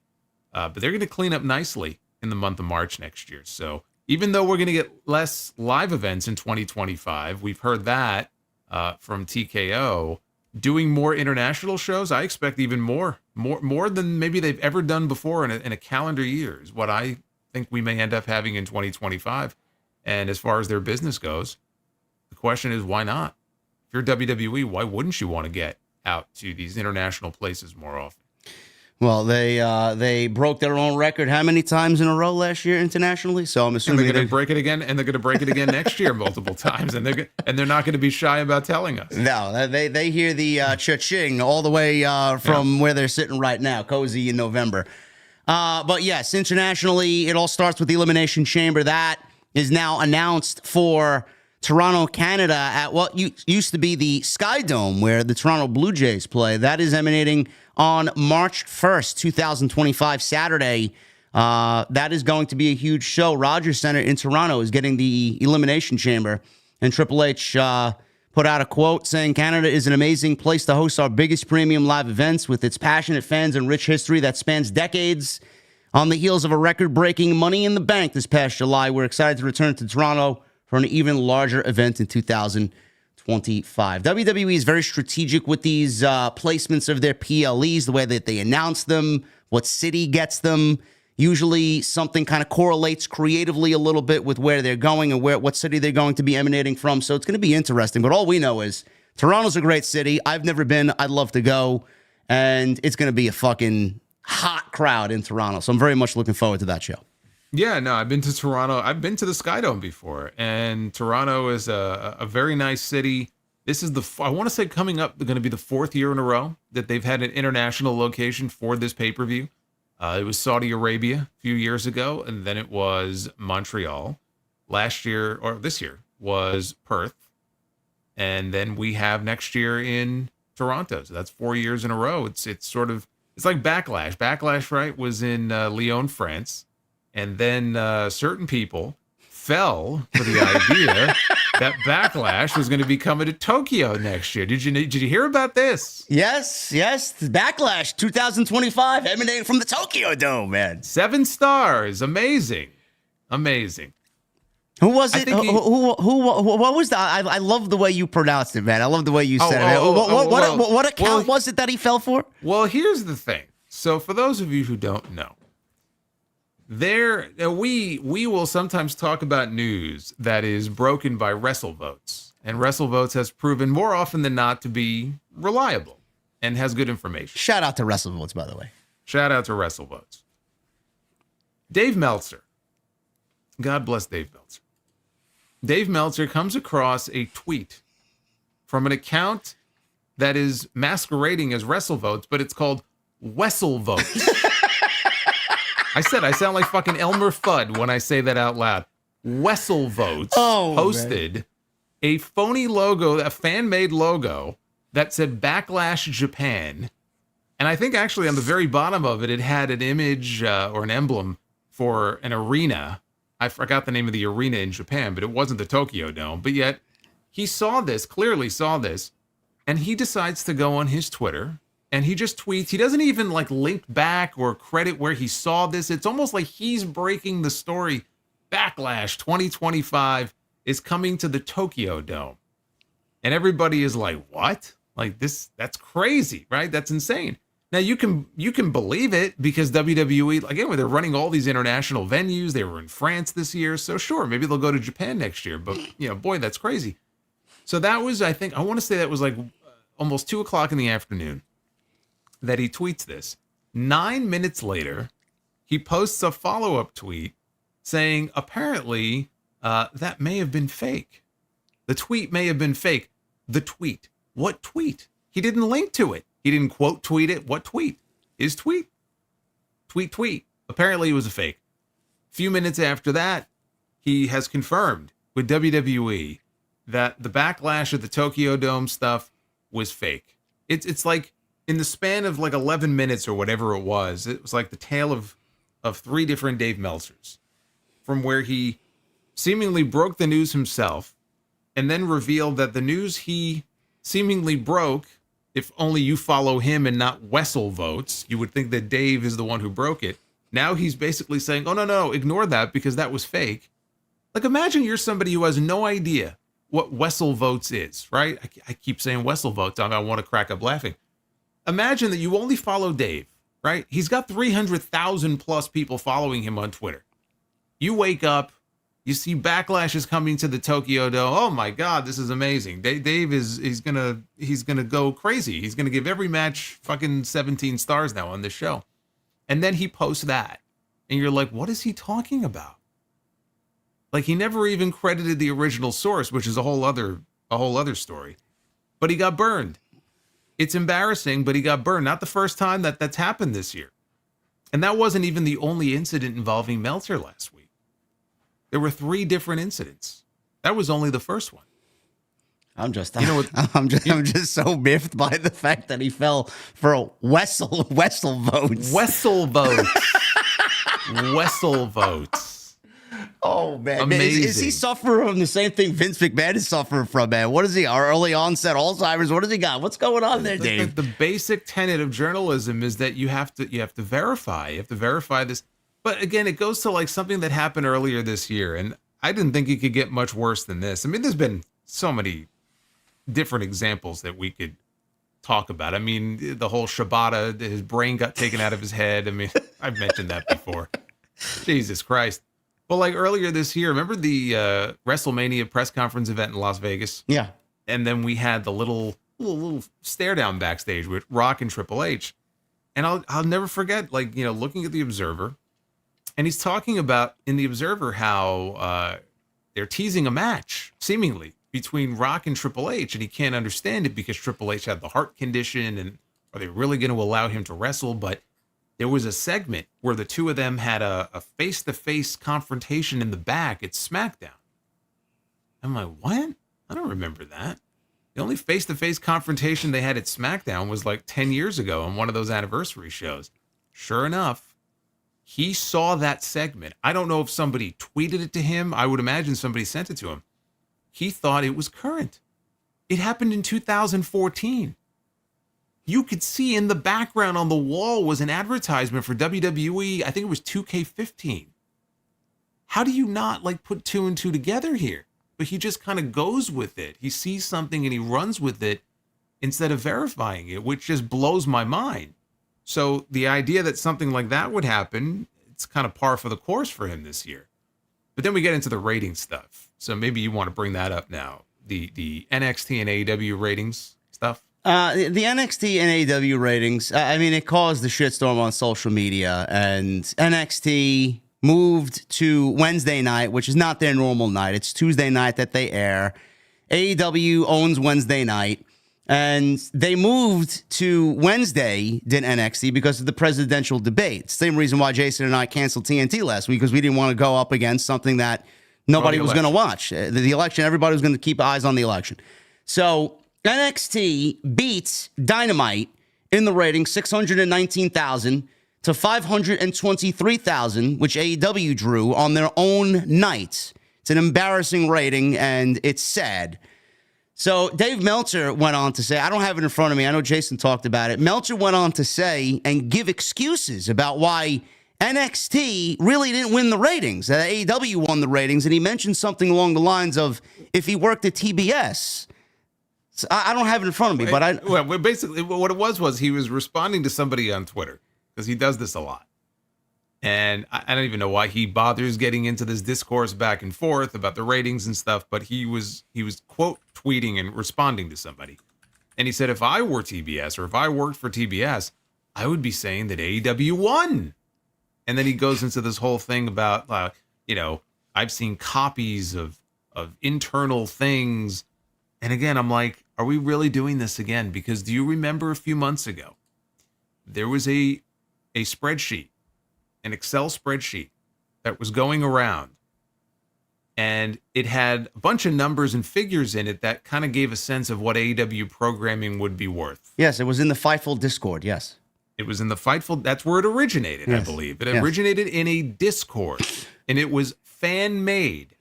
Meltzer, in a post on the board, his message board on his website, was, again, responding to somebody and said, I've seen the internal documents, or I've seen the internal memo about what AEW's programming is worth. And people were like, is he talking about the fan-made? Because the figures he gave matched the spreadsheet. So all he did was he saw a spreadsheet and claimed, oh, I've seen the internal memo from Warner Brothers Discovery. So it just automatically casts everything in doubt when he makes a comment like, oh, I've seen the internal this, or I've seen copies of that. How are we supposed to believe that when he just falls for things so easily that I don't think years ago he would have fallen for. It's just it's sad. It's weird. Is he so desperate to get news out there because he knows everybody's passing him by and that he's a fucking relic? Is he so desperate to get news out there because he knows he's losing all sorts of credibility here? Is that the problem? I don't know. You know, I don't doubt for a second that he has fewer sources, you know, in WWE than he used to have. I'm sure that whoever, you know, he used to get news from either isn't there anymore, or there's just, a weaker pipeline for him than there used to be.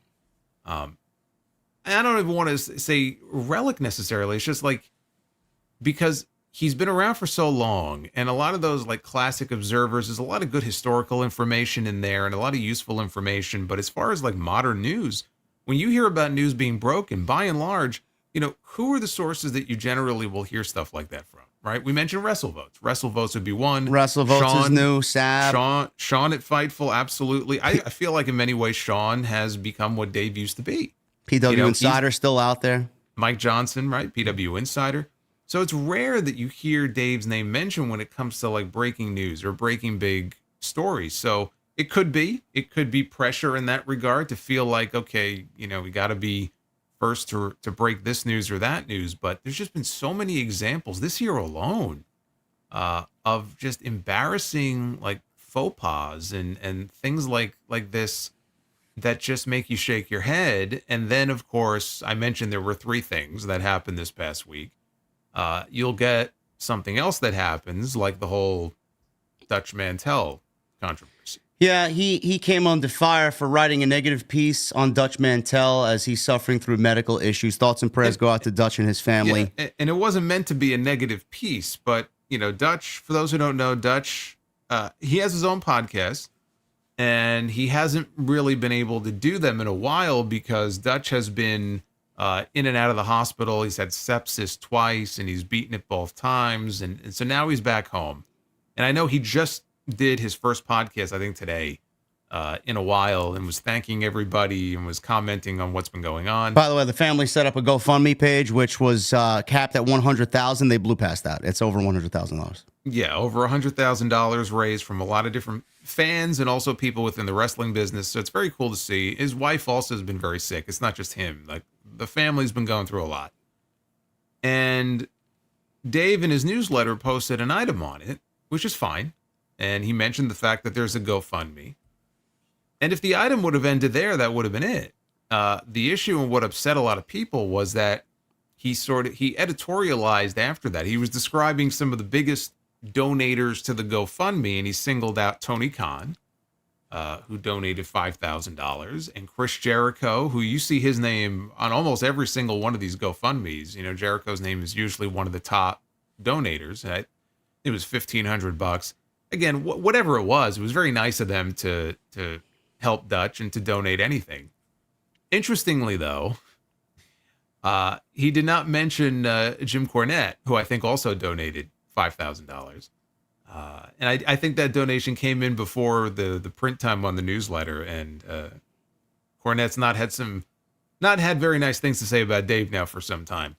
But that aside, he continued in the news item talking about how it's interesting because Dutch has been one of the more vocal critics of Tony Khan in AEW. And he just went on and on about this is, you know, AEW now, what they're making with their new television deal, and there'll be profit. It turned into like a news item on AEW where he was like the PR person for Tony Khan almost. And he was standing up for AEW when you have these old heads that are in the podcasting world, these old wrestlers who, you know, they have a very old way of thinking about things. They don't realize that AEW is making this much money. I'm like, what the fuck is he talking about? Like, he goes from talking about how this man nearly died 2 different times and has a GoFundMe set up to help him pay his bills, to basically this full-throated defense of Tony Khan and AEW against any and all criticism that's ever been levied against them. And my thing is, like, that doesn't help when you have people who criticize Dave for being in the tank for Tony Khan. And they joke, oh, he's on the payroll, right? We've had people say that about us before. We're on the WWE payroll. We're on the AEW payroll. I guess I got checks coming in from every which way. I don't know. My last 7 got lost in the mail. Yeah, they must be going to the wrong address here. The guy at the end of the block must be getting them because I haven't seen any of them. But people say that about Dave, like, oh, he's on the payroll, he's in the tank for them.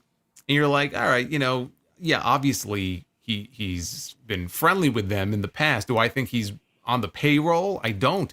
But stuff like this, and then you just question it, and you're like, this doesn't help his cause when it comes to stuff like that. But there's a time and a place, and it was just very tacky.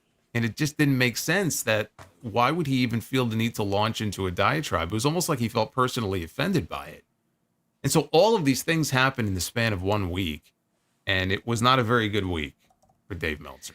No, he went on, like Jason said, to rant about Swerve Strickland's recent deal. And well, that's one of the things he said that Dutch, I guess, had talked about on his show and criticized the amount of money that he was allegedly being paid. Yeah. Look, I don't listen. I can't sit here and say I listen to Dutch Mantell's show every single week. But the people who do listen to the show have said that it's not a case of him going on his show and shitting on AEW.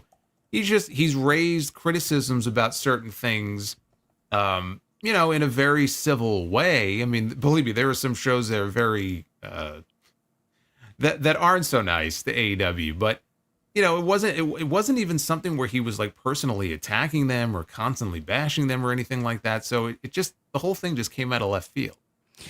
Yeah, James, his co-host, he's the co-host of Storytime with Dutch. He vented frustration in a video. He had to actually put up a video specifically with just him talking about how Dave Meltzer did wrong here. He vented frustration over Dave Meltzer, calling him out for being biased, unprofessional, out of touch. It all started when Meltzer criticized AEW and Tony Khan for donating $5,000. Obviously, like Jason said, James goes on to list a series of complaints about Meltzer, from his constant spelling errors, rambling writing style, to his diehard loyalty to AEW that, according to James, stops him from being objective. Meltzer's commentary, he argues, often defends AEW to the point where it alienates fans and comes across as relentless obsession. This bias supposedly makes his reporting unreliable, especially since Meltzer is friendly with many AEW executives, which James believes compromises his integrity. At the heart of the criticism is a feeling that Meltzer can't handle AEW being critiqued, even for things like booking or talent management, and instead chooses to defend the company blindly. James ended with a plea for Meltzer to step back from AEW, stop acting as its unofficial spokesman, and restore some journalistic balance to his reporting. Meltzer's diehard loyalty may be doing more harm than good for both AEW and his own reputation, says James. So, I mean, it's tough to really argue with him that he's wrong. No, you can't. I mean, you remember many years ago during all the Iraq stuff, there was a guy, they used to call him Baghdad Bob. And Baghdad Bob was basically like I think he was their information minister. He was the guy who would always come out and have like a little press conference, and he would always say, everything's fine, nothing to see here. It's like Officer Bar Brady from South Park. Like, nothing to see here, while like bombs were going off behind him. And I don't know if he ended up getting killed or what, but like people used to joke like, oh, Baghdad Bob. And it's almost like he's like the Baghdad Bob of AEW here, where he always it's just weird, like, especially on social media, he'll feel the need to come to their defense. And look, there are some people out there who will have just some ridiculous things to say about AEW and just hate on them and talk shit about them no matter what. And it's fine to refute some of that, but there's this constant just like defense in situations where there's just no need to do that. It's weird. It is like a weird obsession. But with the Dutch thing, it just came off very classless and tacky, because there's a time and a place. And just because he had some criticism about AEW on his podcast here and there doesn't mean that when you're talking about a very real life situation, like a life or death medical situation, and an update on this person, that you need to also editorialize, which he can do because it's his newsletter, but to suddenly editorialize about all the times he criticized Tony Khan. And just, it's funny, Tony Khan is such a nice guy that he'll donate to him even though he said all these mean things about him. Like, dude, you got to take a step back here. And there's a time and a place. This is not the time nor the place to be getting into it. The terrible year that is 2024 for Dave Meltzer continues, and we are not even done yet. We got 2 more months to go. So, what's going to happen? What will he say next? Yeah, what's going to happen next? I don't know. Keeping with the WWE things, we got just a couple more pieces of news here, guys, and then we'll get into some AEW discussion. Quickly here, don't want to spend too much time on this particular story. Bruce Pritchard, Michael Hayes taking a leave of absence from WWE. Michael Hayes, it's personal reasons. He is a big hand in the Roman Reigns segments that you see on television, especially booking and producing his pay-per-view matches. He's going to be gone for a little bit due to personal reasons. We wish him nothing but the best. Bruce Pritchard, an update on his leave of absence from Conrad Thompson, who hosts Pritchard's podcast, commented today on their show that Bruce, right now, he wants to address the elephant in the room. There's been a lot of rumor and innuendo about Bruce Pritchard. Just to clear things up, Bruce is still with the WWE. Bruce is not quitting his podcast, but if you're a longtime listener of this show, you know that there's been a bunch of health events in the Pritchard family and household right now. Bruce is going to take a little bit of a leave of absence from WWE, and he's going to be away taking care of what really is important. I know there were a lot of conspiracy theorists out there. I would be the first one when it comes to someone like this, you know, due to the Vince McMahon docuseries coming out, and is something going on there, something fishy going on there. But this is not the same thing that happened with Kevin Dunn. Kevin Dunn just up and left, and he quit, and everybody was shocked at his removal, and he's gone. It's not one of those situations. Bruce is taking care, I believe, of his wife. I think he mentioned that his wife is going through cancer treatment and has gone under cancer treatment for several years. So probably that is the reason. Whatever the reason is, personally, we wish Bruce nothing but the best. Obviously. Yeah, we don't know. Yeah, we don't know what she's been sick in the past. I don't know that I hope everything's fine with her. I don't think anything's been said about her recently, so I don't know if that has anything to do with it or not. But obviously, if there's a personal health situation, and Michael Hayes, the same thing was said about him, that it's a personal reasons. We don't know what that means. But it's easy to jump to conclusions because they're two of Triple H's right-hand men, and they formerly were two of Vince's right-hand men, and they happen to disappear at the same time. So obviously that's going to get people talking and wondering what's going on here. But this is one of those situations where there's just nothing to see here, and they'll be back when they're back. You mentioned Kevin Dunn, Kevin Dunn being, booted out. Even Kevin Dunn made that decision to leave on his own. He saw the writing on the wall. Maybe he felt like he was going to be removed at some point. As I recall, I think they were going to be making changes and cutting costs with production. He could see the writing on the wall. So I think he chose to remove himself, and we're all grateful for it. Yes. Because I think we could all agree that WWE production has been far improved under Lee Fitting as opposed to Kevin Dunn. Absolutely. SmackDown news and notes here. We got a couple here. SmackDown will be taped Thanksgiving week. This is something that Triple H has taken great priority in. He wants to give the talent and staff off the entire day of Thanksgiving instead of them flying in that night or early the next morning for SmackDown. And while speaking on The Observer, Meltzer did discuss WWE's reasons for this. He said November 22nd, SmackDown, which is in Salt Lake City, they're going to be taping 2 shows, which is the reason of Thanksgiving, which is, I think he says, the first time they've ever done this. They are not going to run a taping that night, so all the talent can spend Thanksgiving night with their families, because if they have a Friday taping, it's in Salt Lake City. You got to fly out the day before. If it's not in the vicinity of the Northeast, you know that, you got to fly into Salt Lake City. Most of the people coming out of Florida. But the point of all this is that they're letting people spend all Thanksgiving with their family, and they're going to get Friday off. The old ownership, they hadn't had people work Thanksgiving, but then they would fly them in the next day or that same night for the Friday tapings. That happened for years, so they're not going to do that this year, says Dave Meltzer. And that's been something Triple H has talked about. Randy Orton has made public comments about that this administration, it's unbelievable working for a normal human being where he doesn't have to break his body. And if he wants a day off, he's going to get a day off. CM Punk even made a joke that there's a fucking option in the app where everybody talks to each other in the company for requesting days off. This is something that's very important to Triple H, and he's sticking to that, Jason. Well, it's also a case where in Triple H, and it's not just Triple H making these decisions. Nick Khan is the one in charge, but Triple H was a wrestler, and Vince McMahon was not. So I do feel like that probably works into it as well, as somebody who was, one of the boys, so to speak, and he used to work a much harder schedule than they even work in that company today, hard as it still is. I think he's a little more sympathetic, knowing, like, I've been down these roads, I've been in their shoes before, and you know what? It's not such a bad idea to give them some time off. It just illustrates how different the world is and how different wrestling is now, because, you go back 30, 40 years, and Thanksgiving was a lucrative night. Like, you would always run on Thanksgiving and Christmas. Thanksgiving was Starrcade, and then it was Survivor Series. And so it was a different world back then. But families would go out on those holidays to the shows, and that's when you would sell, most of your tickets. So it's just very different now than how it used to be. Although I guess the NBA, right? They still have their annual Christmas game. Yes. Yeah. Yeah, good on Triple H, man. Good for the roster. I know a lot of people are going to complain that the tape shows are going to be happening a little bit more often this year, but I guess as a collective, we'll get through it, Yeah. Look, on holidays and stuff like that. Yeah. I don't mind that. I think that's great. We have a note here on the Street Profits. This is from Fightful Select and Sean Ross Sapp. Fightful reached out to the Street Profits and WWE about both Angelo Dawkins and Montez Ford contract status and did not get a concrete answer on their future. There's no clear indication that the two had their deals coming up or if they would re-sign. Now, the Street Profits had signed a multi-year contract back in 2019. They aren't sure of the length, says Fightful. Montez had only said, still thinking about it when he was asked about his future in wrestling and hadn't provided additional context. Street Profits on Friday will wrestle the Motor City Machine Guns for the SmackDown Tag Team Championships.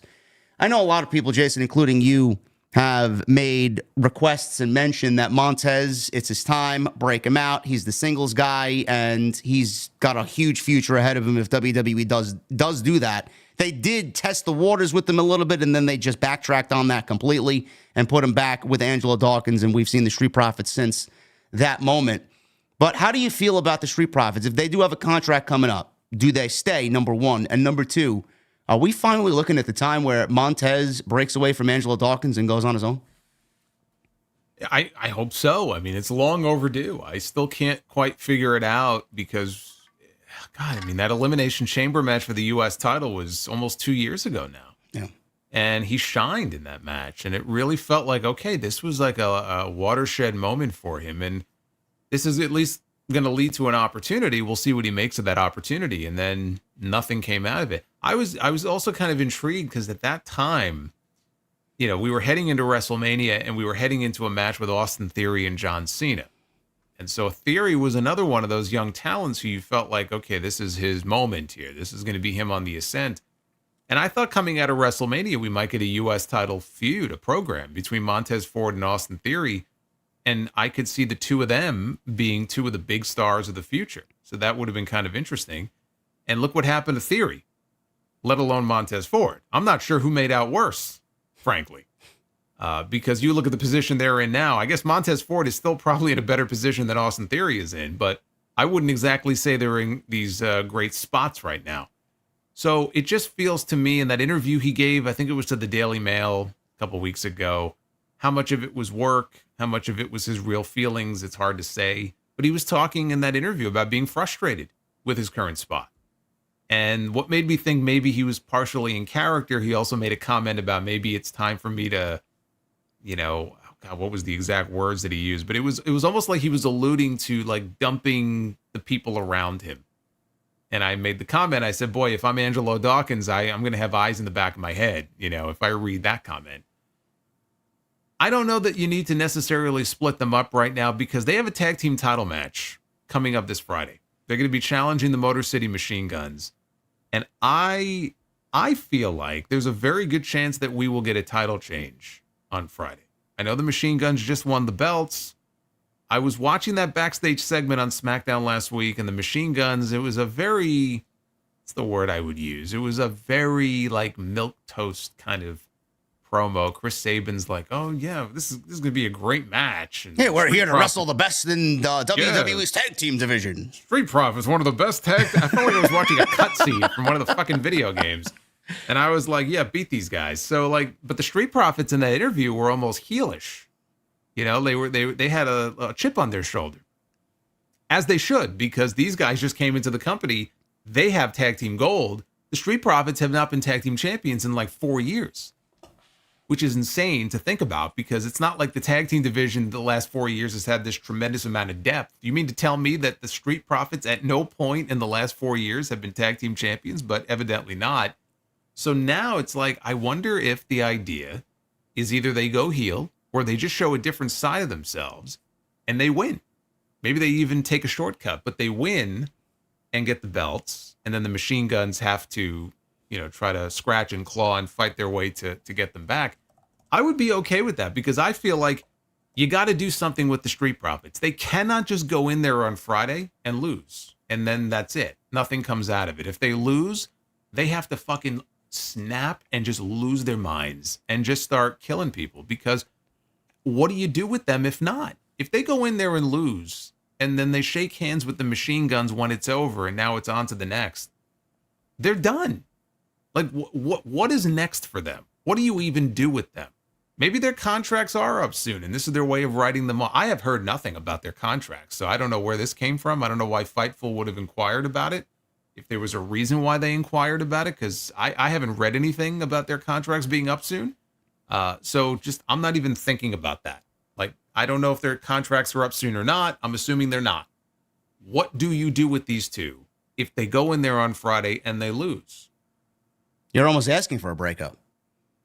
Well, yeah, maybe Montez Ford, maybe that was part of the tease in that interview. And maybe they lose and he turns on Dawkins. And you know what? Good. Then you got to separate them.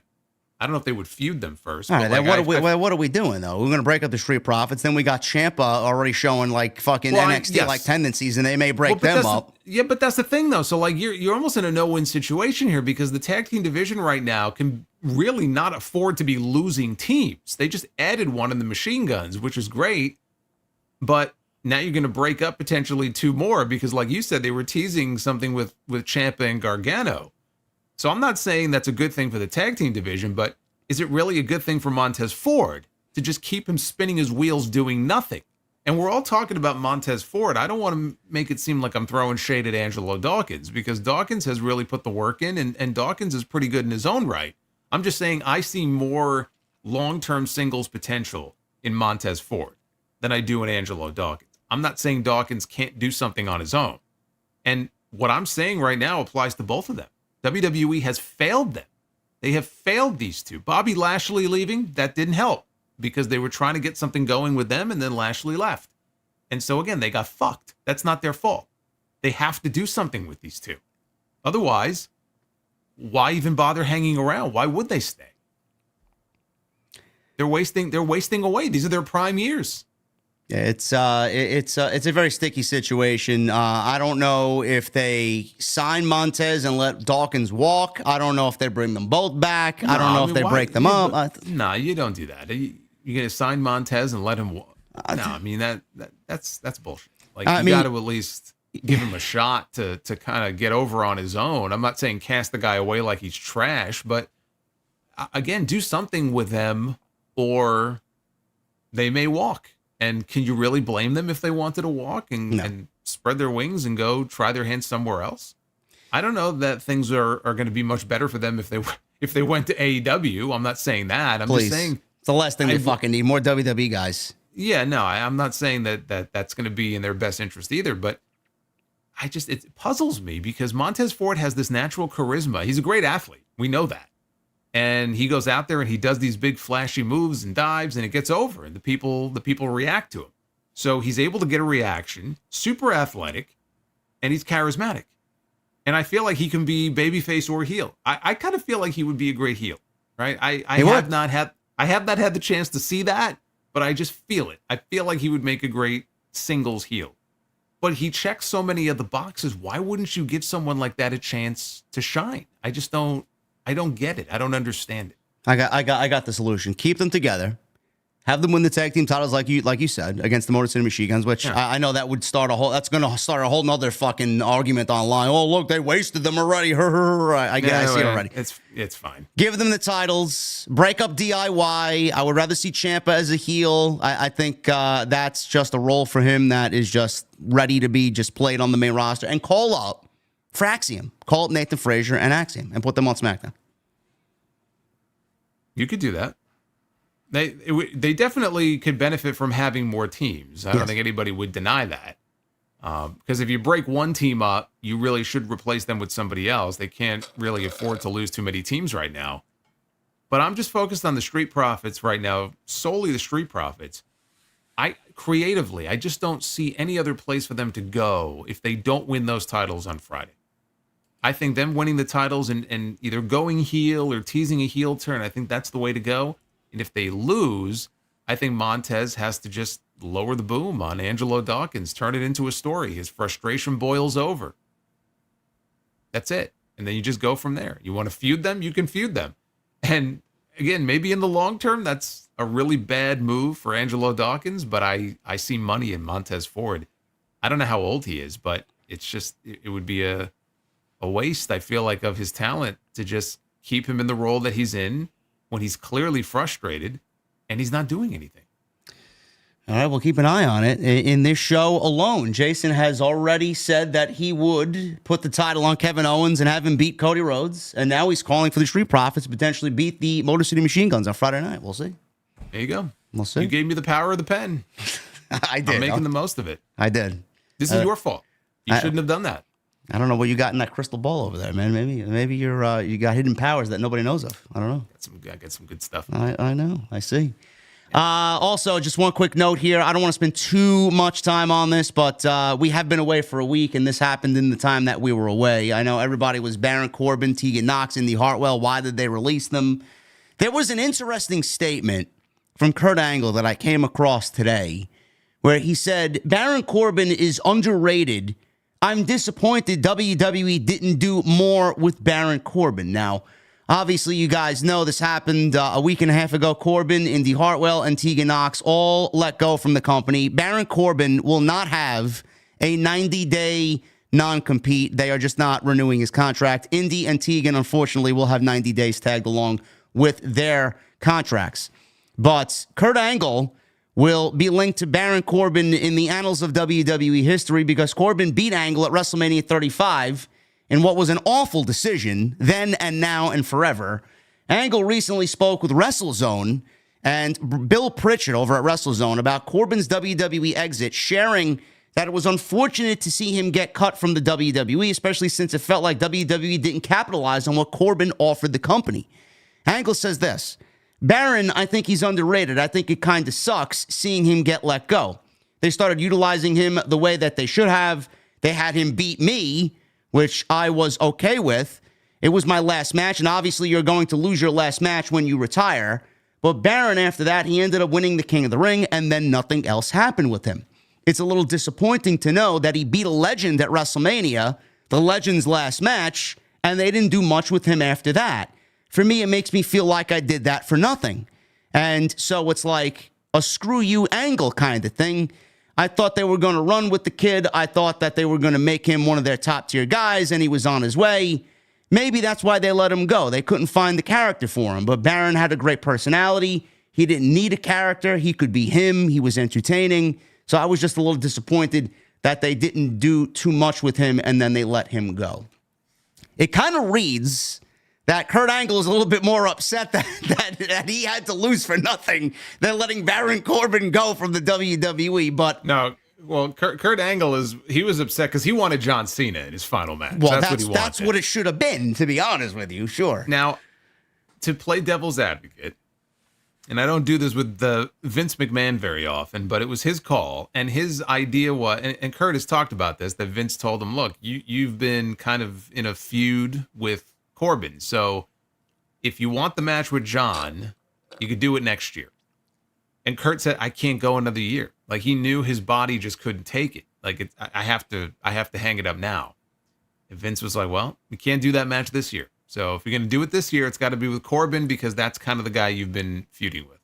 And maybe in his mind, he felt like you give Corbin the run, and Corbin is somebody who's younger and on the ascent.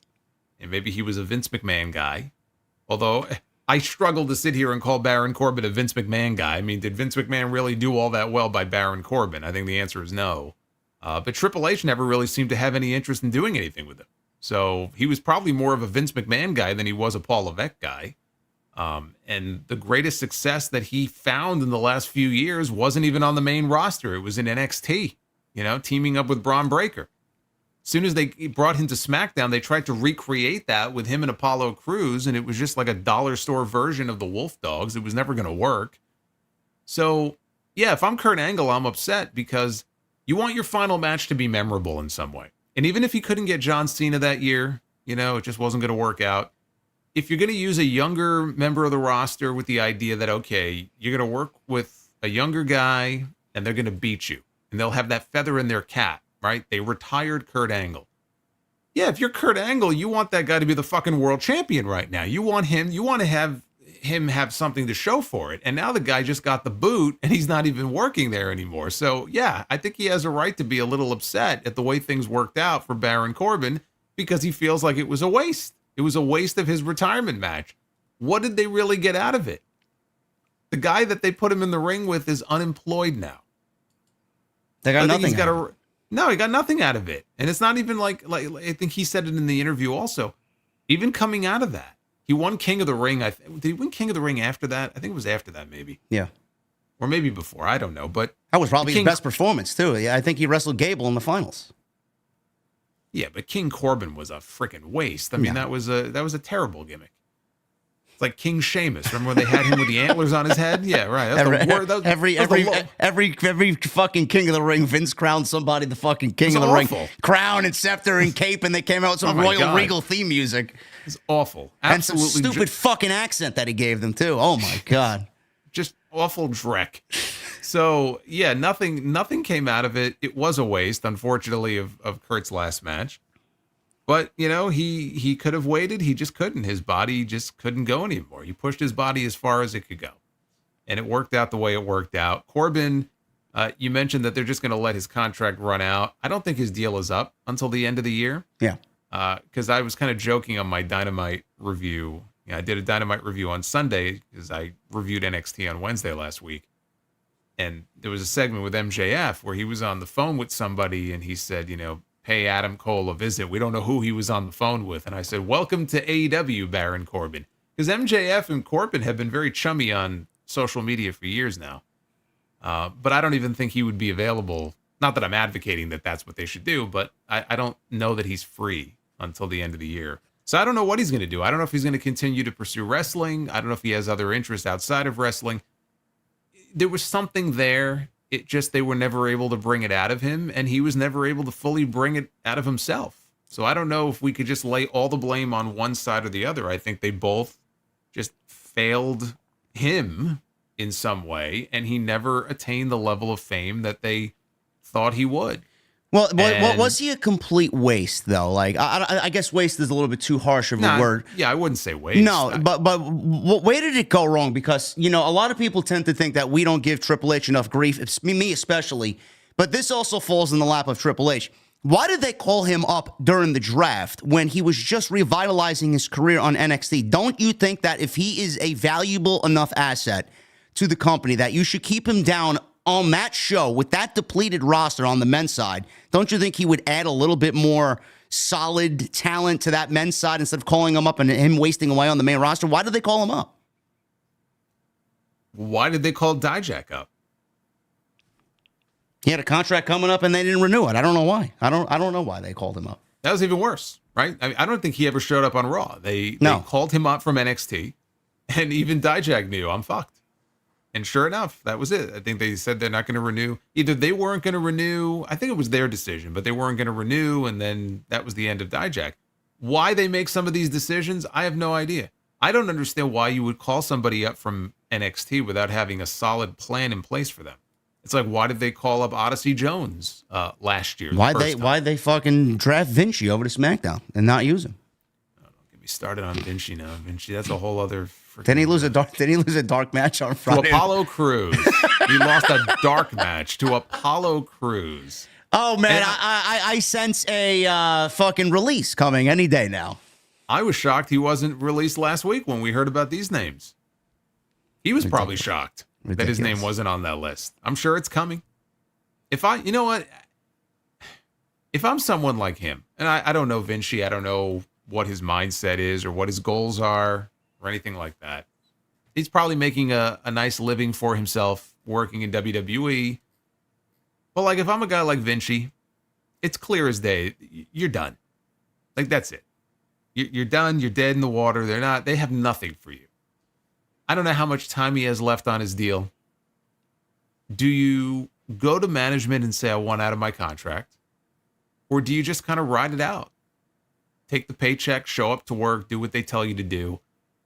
I guess it all comes down to what your long-term goals and vision is for where you want to get to in the wrestling business, because I feel like the longer you're stuck in a position like the one that he's in right now, your stock is just going down and down and down to the point where you may be doing more damage than anything else. So do you take the initiative and say, I want out so I can go and I can work? I can actually work and I can work other places and try to build my name back up, and maybe they take me back one day. Or do you just kind of just stick it out? Because it's very clear to me that his long-term direction is down. It's not up. How is that benefiting his career? How is he going to be able to drive up his value when he can't even get 2 minutes of television time? How does that benefit him? If I'm him, I see the writing on the wall already with this new gimmick that they gave him, vignettes, have him lose in fucking 3 seconds to Apollo Crews. Yeah, there were some people when that happened who were like, oh, give it time. It might be building. It's a story. It might be building to something. Yeah, it's building to him being on the fucking unemployment line, the way things are going. Sure thing. Those people are still waiting. Oh, give it some time, JD. Yeah, another 3 months will be great. Yeah, you're being very impatient. You got to wait. So I think we can safely say that they don't have anything for him. But to go back to Corbin, and so why do they do this? I don't know. I don't know why you would call somebody up without having a clear direction for what you want to do with them. Leave him where he is. When you have a need for him, or if somebody says, hey, we got a great idea for Corbin, let's call him up, you call him up. Just because it might be September and it's not May or April when they do the draft, you can call people up anytime you want to. So I don't know what was going through their mind when they called him back up. There was something there. The whole lone wolf gimmick in NXT, I felt like back in his Skullet days, I mean, that was working for him. Where did it go wrong? Look, we could point to different moments. The Money in the Bank cash-in was a low point. Him winning Money in the Bank and then losing in the way that he lost was maybe the lowest, if not the lowest, one of the lowest moments of his career. I don't know that he ever really recovered from that. And that was in 2017? Yeah, that was awful. That was years ago. That was fucking terrible. He never recovered from that. He never did. Man, even beating Kurt Angle at WrestleMania. He never recovered from that. Man, that 2017 SmackDown fucking Reign of Terror by Jinder Mahal, man, that fucked up more than Baron Corbin. Holy shit. Oh, yeah. But he was one of the more egregious examples of that. So whether it was that, Happy Corbin, you know what I always point to also? The stuff with JBL. And I think that was a Paul Levesque idea. I don't remember the timeline on that or what year. I want to say maybe that was 2022. But whenever that was, they put JBL with him. And you'd think, okay, this could work potentially, right? And then nothing changed about Corbin. His character stayed exactly the same. Like there was no difference. And he continued to lose. And that went on for, I think, 3 months. And I'll never forget that backstage segment where Corbin, he walks to the back, JBL looks very upset. And Corbin walks up to him, yeah, I'm sorry, lost another one. So what are we doing tonight? And then JBL just eviscerates him. And he ended with that line where he just goes, you can't polish a turd. I've tried. Find me a worse burial than that. And he just walked away. So like you asked the question, where did it go wrong for Baron Corbin? You could point to many different moments where it went wrong for Baron Corbin. When the best we can say about Baron Corbin in the last 5 years is when he was homeless and he was sleeping in the street, I think that pretty much sums it up pretty well. Where did it go wrong for Tegan Nox and Indi Hartwell? I know Tegan Nox was a low-key fan favorite. They wanted her to get an opportunity. Obviously, she had the 2 major knee surgeries, which kind of put a stop to what she truly is capable of. I don't know if that sent smoke signals to the WWE management team to say, maybe we can't really trust her. We don't know if she's going to be healthy or not. She did get an opportunity against Becky Lynch in a one-on-one match that really went nowhere. Becky wanted to give opportunities to all the young women on the roster at the time. Tegan Nox was one of them. Where did it go wrong with her? Was it a situation where it was just management didn't believe that she could stay healthy, or was it something where they just tried and they didn't feel like trying anymore because she didn't get over in that Becky match? What was it? I think it was injuries. I mean, she said on social media, I'm healthy. I hope she is now. I'm sure right now she's healthy, and I hope she's doing well, and I hope she's able to, go on a run, independently. We've seen people do that before. But I think it comes down to the fact that she had, what was it, 3 ACL tears in the last few years. I think she's had maybe 4 in her life, because I know she had a very serious knee injury when she used to play soccer. And I want to say that was an ACL tear, and that was before she even got into WWE. So she was constantly being plagued by these knee issues, and it took her out of the game because an ACL, that's a lengthy recovery. So now you're looking, she's been there for years, and I just feel like they may have looked at her and said, can we really invest in her long term? Can we take the chance of really trying to work her into significant storylines? And if she gets hurt again, maybe they just lost faith and trust in her. So I really do. I feel like the injuries, if it wasn't the reason, the injuries absolutely played a role in, ultimately her downfall in the company, because I think they had big plans for her. When she initially came in, she was going to win the Mae Young Classic. Yep. And there was a lot of talk about her, and she's very talented, but the injuries really derailed her career. And when you get branded a certain way like that, it's tough. So I hope she goes elsewhere, whether it's she signs with another company or, again, she does the independent stuff, and she can stay healthy and she can really build her name back up. It's a tough label to shed, when you're labeled as injury prone, and I hope for her sake that's not the case. And, Nixon Newell can go out there and basically recreate the success she used to have and reinvent herself. But I think the injuries played the biggest role. Yeah, I feel like if she goes to the Indies, same thing with Indi, if they could stay healthy, both of them, they will kill it. I think it's a blessing in disguise for both of those ladies. And listen, you're going to go make a name for yourself. And look at Steph DeLander. I used her as an example. Look at what she did when she got released from WWE. She was absolutely cringy in NXT with what they had her doing. She completely transformed her look and her just appearance and her vibe. And look at what she did. She became one of the most sought after women on the independent circuit. Obviously, with Matt Cardone and the work that they did together was tremendous work. I mean, that could work out for both, Tegan Nox and Indi Hartwell. So everybody's like, oh my God, they didn't get a fair opportunity. Sure, you can rest on that and place the blame on Triple H for not using them creatively in a better way. But this is not the doomsday for them. They're going to be bigger than they were in WWE on the independent circuit. I fully believe that. Yeah. Yeah. I mean, as compared to what WWE was doing with them before, it's hard to imagine that they're going to be in a worse position. So I feel like their destiny, basically, their fate is now in their control. And it's going to just boil down to how motivated are they to prove WWE was wrong about them. And if I were them, I would want to throw it back in their face and say, okay, you didn't see anything in me. I'm going to show you. Go out there, make a name for yourself. Maybe one day they end up back in WWE.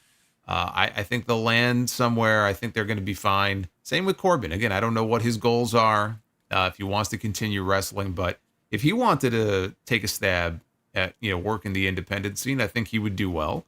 I said it's kind of funny because one of the funnier moments from his run in NXT, I just always think of that. I'm almost positive it was a takeover match against Apollo Crews.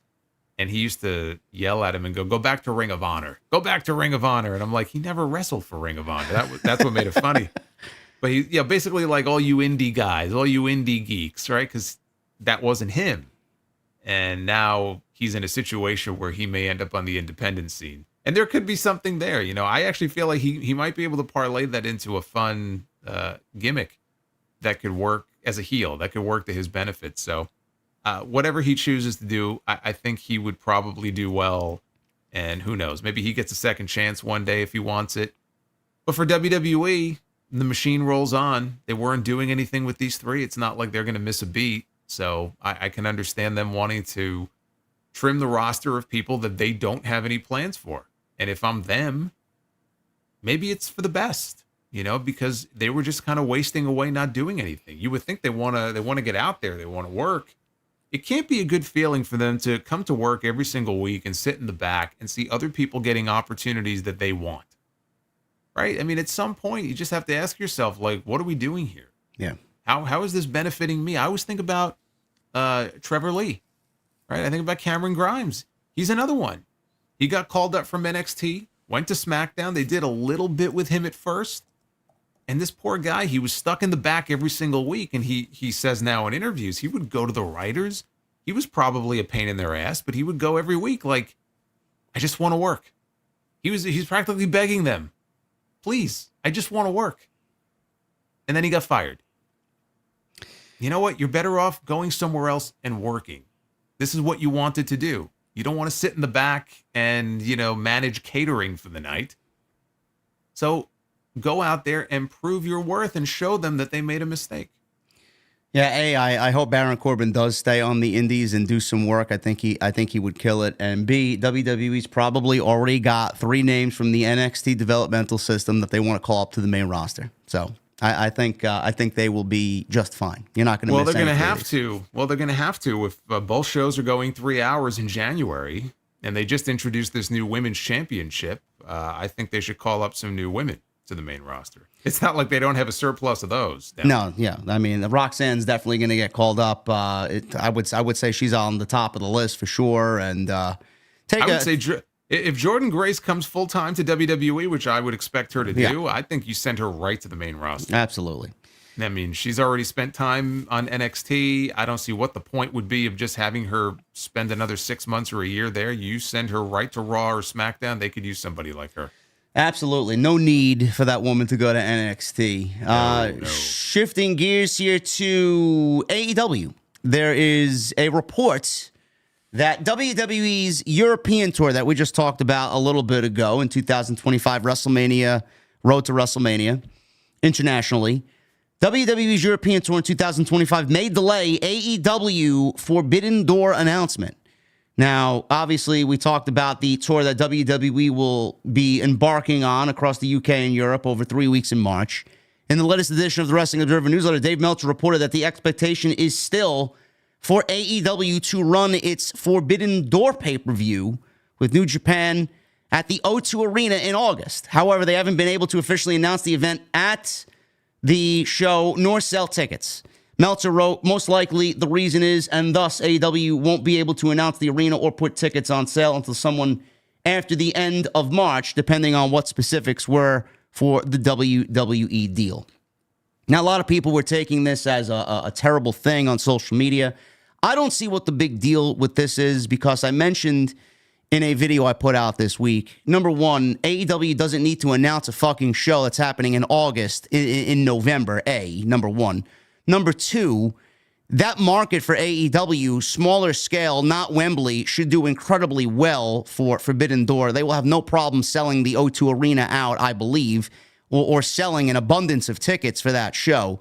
I don't see what the big deal is here if they announce it in May or at the end of April and then put tickets on sale and announce the venue for the end of August. Jason, I don't see this being a big deal for AEW. No, it's not. And I don't even know why this is a story. I mean, it's Meltzer. It's just a matter of logistics. So, they'll announce it when they're able to announce it. And if they have to wait until the end of that tour, so what are we looking at? The end of March? Yeah. Beginning of April? The show's not until August, like you said. I don't see this being an issue at all. It would be different if they weren't allowed to run the venue because WWE was running there, right? WWE has a history of that over the years. That would be different. But this, to me, is a non-story. The Forbidden Door concept is basically taking on a new life with AEW Wrestle Dynasty in January. So I don't see what the need is for a Forbidden Door pay-per-view. That's just my opinion. I don't know. We'll see what happens. Well, we got Ricochet and Zack Sabre Jr. are going to have a championship match on that show if Sabre keeps his title on night one, which is the January 4th show. So he's going to be defending his IWGP title against Shota Umino on that show, which, look, they're in a rebuilding phase right now.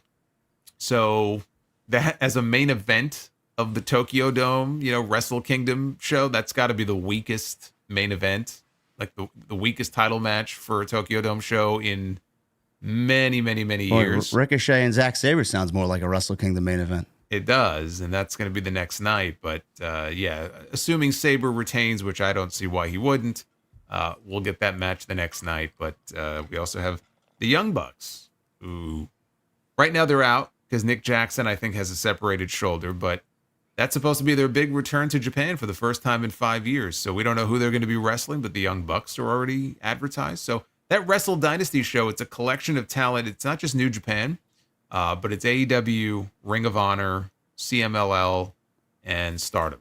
So like you said, it's kind of like their version, the New Japan version on their turf of Forbidden Door.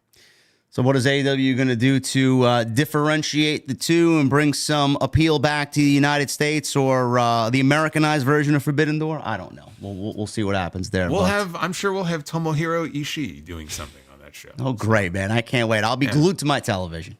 There you go. Japan and the Tokyo Dome on January 5th. We'll see the return of Kenny Omega. Dave Meltzer reported this in the latest edition of the Wrestling Observer newsletter. He reported that Omega is talking about his comeback as if it's a thing rather than a possibility, so it should be relatively soon, he stated. The idea all along has to be set up a fifth match with Kazuchika Okada. That's probably happening here in the United States at some point, but I believe his first match, Jason, correct me if I'm wrong, will be against Gabe Kidd at Wrestle Kingdom. Is that where it's going down? Nothing has been announced officially. They shot an angle where they had a confrontation backstage at the New Japan show this past week.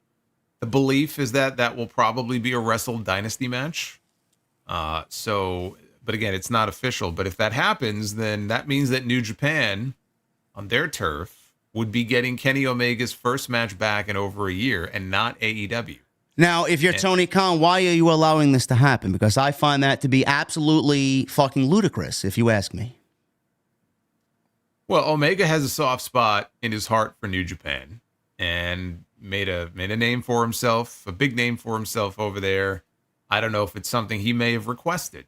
He may have gone to Tony and said, look, I want to do this. Or, I don't know. Because if you look at that Wrestle Dynasty show, it could be that Kenny, let's assume that match happens on the second night. It could be a situation where they look at it where, okay, Omega is wrestling, representing AEW.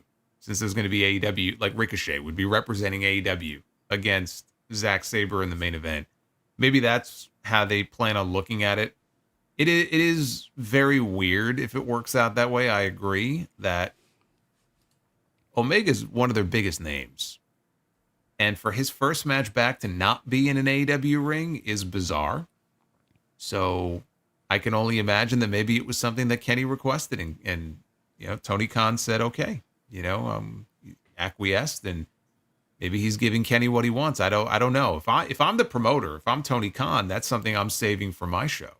Maybe Tony doesn't think that it's going to be that big of a deal, and it's not going to take away from what Kenny's going to do on Dynamite back here in the States. I have no idea. I know if I'm Tony, I'm not allowing that to happen until you debut and return with my show on my program first, and then you can go do whatever the fuck you want. Or, maybe Omega wrestles on that show and they shoot an angle at the end of it where, the Elite get involved, Jack Perry shows up and attacks Kenny, and they shoot an angle that then leads into Omega's return to AEW programming. I mean, at the very least, I would hope and expect that they will shoot some kind of an angle that will then lead into their own programming when they come back to the States. But again, that match isn't official yet, but it seems pretty clear that it's going to happen. And look, even as weird as it is, if he doesn't wrestle first in AEW, it's still good news for Tony Khan because it means that Kenny Omega is on his way back. Yeah. And that's a huge name for him to get back. And Kota Ibushi has said that he's not going to come back until Kenny comes back. So if Omega is coming back, then they may be getting Ibushi back. And Ibushi signed with AEW. So Tony Khan could be getting two names back very, very soon. How do you feel about Kenny? Because I know you mentioned it a while ago. I think probably before anybody else. You just had this inclination of where they were going with this Elite storyline and the Blackpool Combat Club, now the Death Riders. Do we get Omega back on television here in the States? And do we get that Okada match? And do we get, I know the rumor was Omega and Ibushi versus the Young Bucks. Are we still potentially going to get that and then maybe kind of transition to the Elite like you had pitched, potentially saving the company from the Death Riders? How do you see his return happening? Are they going to feud and then come together? Or are they just going to drop it all together and pretend like none of it ever happened? No, I don't think you drop it all together. I mean, that's kind of what they did with some of the Undisputed Kingdom MJF stuff. I don't think you want to do that again with this storyline. I mean, you had Jack Perry wishing him a happy birthday a few weeks ago. Remember, you had the guts and everything on the cake? Yeah. So, I mean, they're still keeping that alive. I don't think you can drop it. I think you want to pick up with it when he comes back. And again, I pitched the idea not because it was something I wanted to see. I pitched the idea because it just seemed to me like, oh shit, they might actually be considering this direction, and I really hope they don't.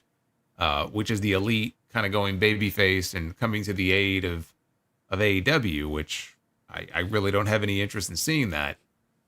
If anything, I think that would come after. I think they look at this Jon Moxley story as a long-term thing. I don't think it's something they're going to blow off anytime soon. I saw reports today that Tony Khan is pretty much letting Jon Moxley do what he wants.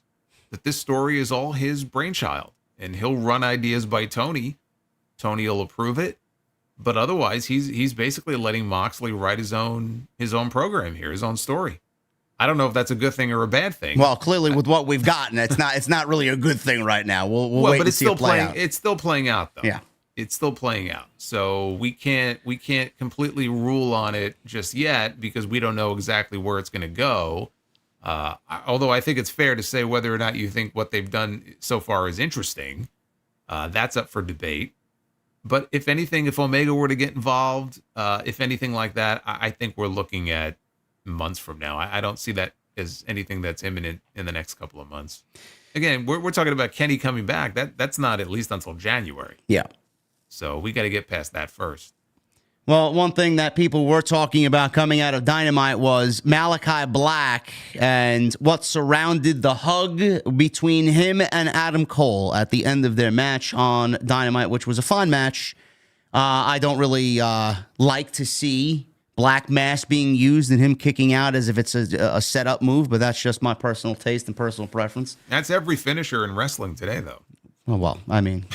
I mean, is it not? Everyone kicks out of everybody's move. Sure. It takes Cody 3 crossroads to finish somebody else, so I guess who's talking, right?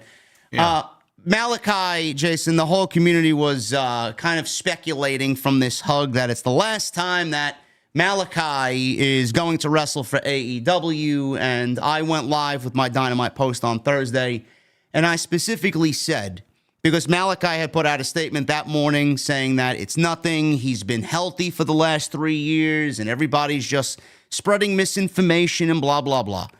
So I went on my stream Thursday, and I said, between the hug and the feelings surrounding the hug, and that Adam Cole telling Malakai that he's been one of the best that he's ever been in the ring with in his 16-year career, and then Malakai looking lovingly at the crowd and up and to the rafters and looking at all the tens of hundreds of people there in wherever they were on Dynamite, it looked like it was a send-off, or it looked like he was walking away for good. Now, when you look the way he did and you act the way that he acted and you come off with a segment the way that segment came off, what the fuck do you expect the fans to go out there and talk about on social media? Because everything that he said it wasn't, it certainly looked and felt that way. Now, I don't think he's going anywhere. I could be wrong. Sean Ross Sapp put out a report saying that Malakai's contract is supposedly running through the end of the year up until January, so we may have a few months left, but nobody really knows concrete information on that. How did you feel about that, and is Malakai going anywhere, in your honest opinion? So let me go back to the Black Mask kick for a second. I hated that. It was I hated that he kicked out of it, and it was very interesting. If you listen to the crowd, Adam Cole got some boos. He did. When he kicked out of that move. I don't think that spot got the reaction they were hoping for. You know, Malakai sat there, he was all shocked and everything, and I think maybe they thought it was going to be this big reaction from the crowd, maybe get a standing ovation, and it didn't. And people seemed to be more upset about it than anything else. So I hated that spot. I was more sad than anything watching that match. When I talked about the show, I compared it to their match from TakeOver Philadelphia. They had a TakeOver match. It was on the same show that Gargano and Andrade had that incredible main event, one of the best matches in NXT history. Well, so was the Malakai and Adam Cole match. It was a street fight. Unbelievable match. Well, I'm saying, though, yeah. I'm saying on that show, Adam Cole and Aleister Black had a match, but it gets overshadowed because that main event was so great. And I went back recently and I watched that match in advance of watching this match. And it's just night and day. Even the crowd for large portions of that match on Wednesday just felt like they were sitting on their hands. And what should have felt like a much bigger match just didn't feel very special at all. So I was more sad watching it, just knowing where these two, and Malakai in particular, where he was as far as his placement at one point, and then where things are for him today. I look at him when he first came into AEW. Do you remember how he came into the company? Yeah, he his very first match. He showed his first appearance or first match. First match. What was his first match? I don't remember his first match. He beat Cody Rhodes in under 5 minutes. Oh, that's right. Yeah. Oh, I remember the debut more than the match because you show up in Miami, lights went out, lights come out. He gives a black mask to Cody, and that's it. Fucking unbelievable. Beat Cody Rhodes, right? One of the EVPs, biggest stars in the company, beats him decisively in his very first match. That set the tone for what you thought was going to be big things in his future. Mm-hmm.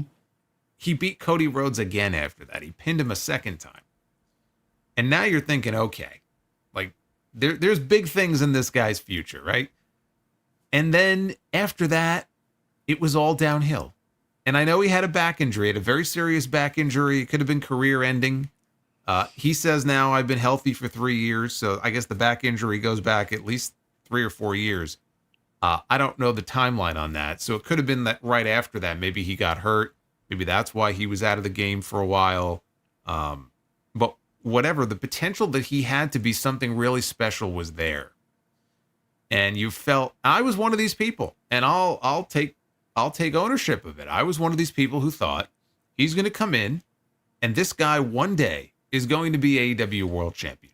He could be that level of guy. I think everybody thought that. I think people still think that today. A lot of people, well, I don't anymore, but a lot of people felt that way. And I was one of those people. And just based on the way that he's been used and the position that he's in today, it just makes me feel like an idiot for thinking that. Because he has not lived up to what in our minds as fans, I think many of us envisioned him being and what he could contribute to this company. And a lot of that has to do with the booking, and Tony Khan is the head cheese there. So you can lay a lot of this at Tony Khan's feet. How much of this is on Malakai or maybe injury issues in the past? I don't know. Maybe there's a little bit of blame to go around. But Malakai posted that video, and this is not the first time he's posted a video on social media getting very kind of aggravated about people spreading rumors about him and talking about his, he might be retiring or he's hurt. I remember the first time he came out with a video, he was irritated. And he mentioned that people were talking about him not being in singles matches. And he made an interesting comment in that video where it was basically like, I don't know. Like, don't ask me. I don't know. And I said, that's very telling. Because maybe there was an injury reason, right? Maybe his back was so bad he just can't do singles matches. And he basically shot that down. It was basically, without him saying it, like, talk to management, talk to the promoter. Don't talk to me about that. I don't have a good answer for you. In this video, he was upset because people were speculating about things that if you were just the fan watching the show, I think normal, rational person watching would draw the same conclusion. Like, yes. Is he leaving? Like, is this it for him? If I'm Malakai Black, I'm just happy people are invested enough in me anymore to care. That's what I feel like. True. Because the House of Black, the House of Black is cool, and I like Brody King and Buddy Matthews. I mean, Buddy Matthews he's a beast. So the House of Black is cool and all. But the real potential of Malakai Black was as a single star. I know he did tag team wrestling a lot before he ever came to WWE and AEW. So it's not like he hasn't done the tag team thing. But his potential was as a single star. And I go back, that first match with Adam Cole, the stuff with Velveteen Dream, like all the pieces were there for him to be something special. And here we are now, 4 years, 5 years later, whatever it's been. And I just sit here and I go, man, so much time wasted. And where is he right now? He's in the ring with Adam Cole on Wednesday and the people are barely reacting to it. Like it's just another match. You mentioned sad. It's fucking depressing. Yeah, I watch it. It's just fucking depressing. I can't. It is depressing. It really is. And is he going to leave? I don't know. I can't get in his head. He gets very upset when people are speculating or spreading rumors that he's going to leave. He's going to go back to WWE. I don't know what he wants to do. I don't know how much time he has left on his contract. I don't know. You could sit there and say that. I'll say it for everybody in the chat. I'll say it for myself. I think he wrestles with half a heart. I don't think he wants to be there. It just shows in his work. He said in the fucking video, I haven't been injured in more than 3 years. Piece the puzzle together. Where the fuck has he been? Well, why isn't he on TV? Okay, but it's like I said in that other video that previously he had posted, where he basically said, "Don't ask me why I'm not in more singles matches. I'm healthy. I'm ready to go." It's almost like, okay, he works for Tony Khan, he works for AEW, and he's a pro, and so he's not going to bash anybody. Yes. He's not going to speak ill of his boss. He's not going to. It's his boss. He's not going to speak out of turn. But if you read between the lines, I think you can piece things together enough to where he probably isn't, how can he be, right, completely happy with the position that he finds himself in? And it's just an example to me, anyway, of somebody that Tony Khan has dropped the ball with, who I think could have been a bigger deal, could have made him money. And in the position he's in right now, he's just not going to. And I don't have any faith that one day he'll be in the mix, as potentially an AEW world champion. That's why I made the comment before. It's not an indictment on his ability. I don't see it. 2 years ago, I would have held out hope and said, yeah, maybe I hope he can get there. Now I don't see it. I don't see it. And that's what makes me sad, to see where things were then and where things are now, all these years later. I just see it as a waste of what could have been. Yeah, I feel the same way. Listen, I know Adam Cole's been out for 15 months. I feel the same way now about Adam Cole, being that he's back. I don't feel that special feeling that I felt when Adam Cole first arrived in AEW and he was at the height of his NXT career with the Undisputed Era. I don't feel that way. I don't know what's going on. I don't know why I feel that way. Maybe it's just the JD thing, but I just don't feel that these characters that we once saw perform so great at the height of their careers, that they are clearly not the same person. I don't know where anybody went wrong. Like you said, you can place the blame a lot on Tony Khan, but injury, you can't discount injuries. No, okay, Adam Cole has been plagued by the worst injuries of his career. Like that concussion he had that kept him out for so long was the worst concussion of his life. And then that ankle injury, I mean, this was more than just a simple ankle injury. I mean, this was ridiculous what happened to him. So for him, I feel bad for him, because both of them, I feel like, were just kind of freak things that happened, but it took him out of the game for a long time. It stalled his momentum. Think of the storyline when it was really peaking last year with him and MJF, which was great television. It was completely organic, right? I mean, that wasn't anything they planned it that way. It just happened. And that's some of the best storylines in wrestling, the ones where the fans dictated and it just sort of happens. And they had that great match at Wembley Stadium. And then that injury just it killed the storyline, but it completely stalled his momentum. So with Cole, I think it's a combination of he just came back and he's just trying to get his legs underneath him. This was only like his second match back, but also the product is not as hot as it was. When Cole came in, you remember that All Out show in 2021? I was there. That was like peak AEW. We had Cole come out, then Bryan Danielson came out, and Punk had just come in. That was just like the golden age for this company. That was like the apex. And so the early days of Adam Cole and AEW, the product was a hell of a lot hotter and the buildings were a hell of a lot more full than they are today. That's part of it too. They're on television right now and they're wrestling for AEW in half empty, half dark buildings, and the product is just cold compared to how it was back when they first arrived. So I think you can't ignore that. I mean, that's part of the problem also. But I think the injuries have also played a role and have stalled their momentum. But then there's the booking. It's like the three-headed monster. Those are all three things have contributed to, I think, how you feel. I feel very similar, and why that match, I felt like, came off the way it did on Wednesday. Yeah, hopefully we get a lot better of a show tomorrow night. It looks great on paper. The attendance right now, according to WrestleTix, is less than 2,200. The arena capacity that they're in Bridgeport, Connecticut, at the Total Mortgage Arena is over 10,000. So not a good turnout for AEW. What we got on the show tonight, FTR versus House of Black. This is a Full Gear 4-way contenders match, which right now we'll see Private Party defend against the tag team titles, that is, against 4 teams in the AEW Tag Team division. The Outrunners have advanced, which is a great thing to see that they're going to be on pay-per-view. So happy for those guys that they're getting an opportunity. They are fantastic. So hopefully they have some spotlight on them come Full Gear.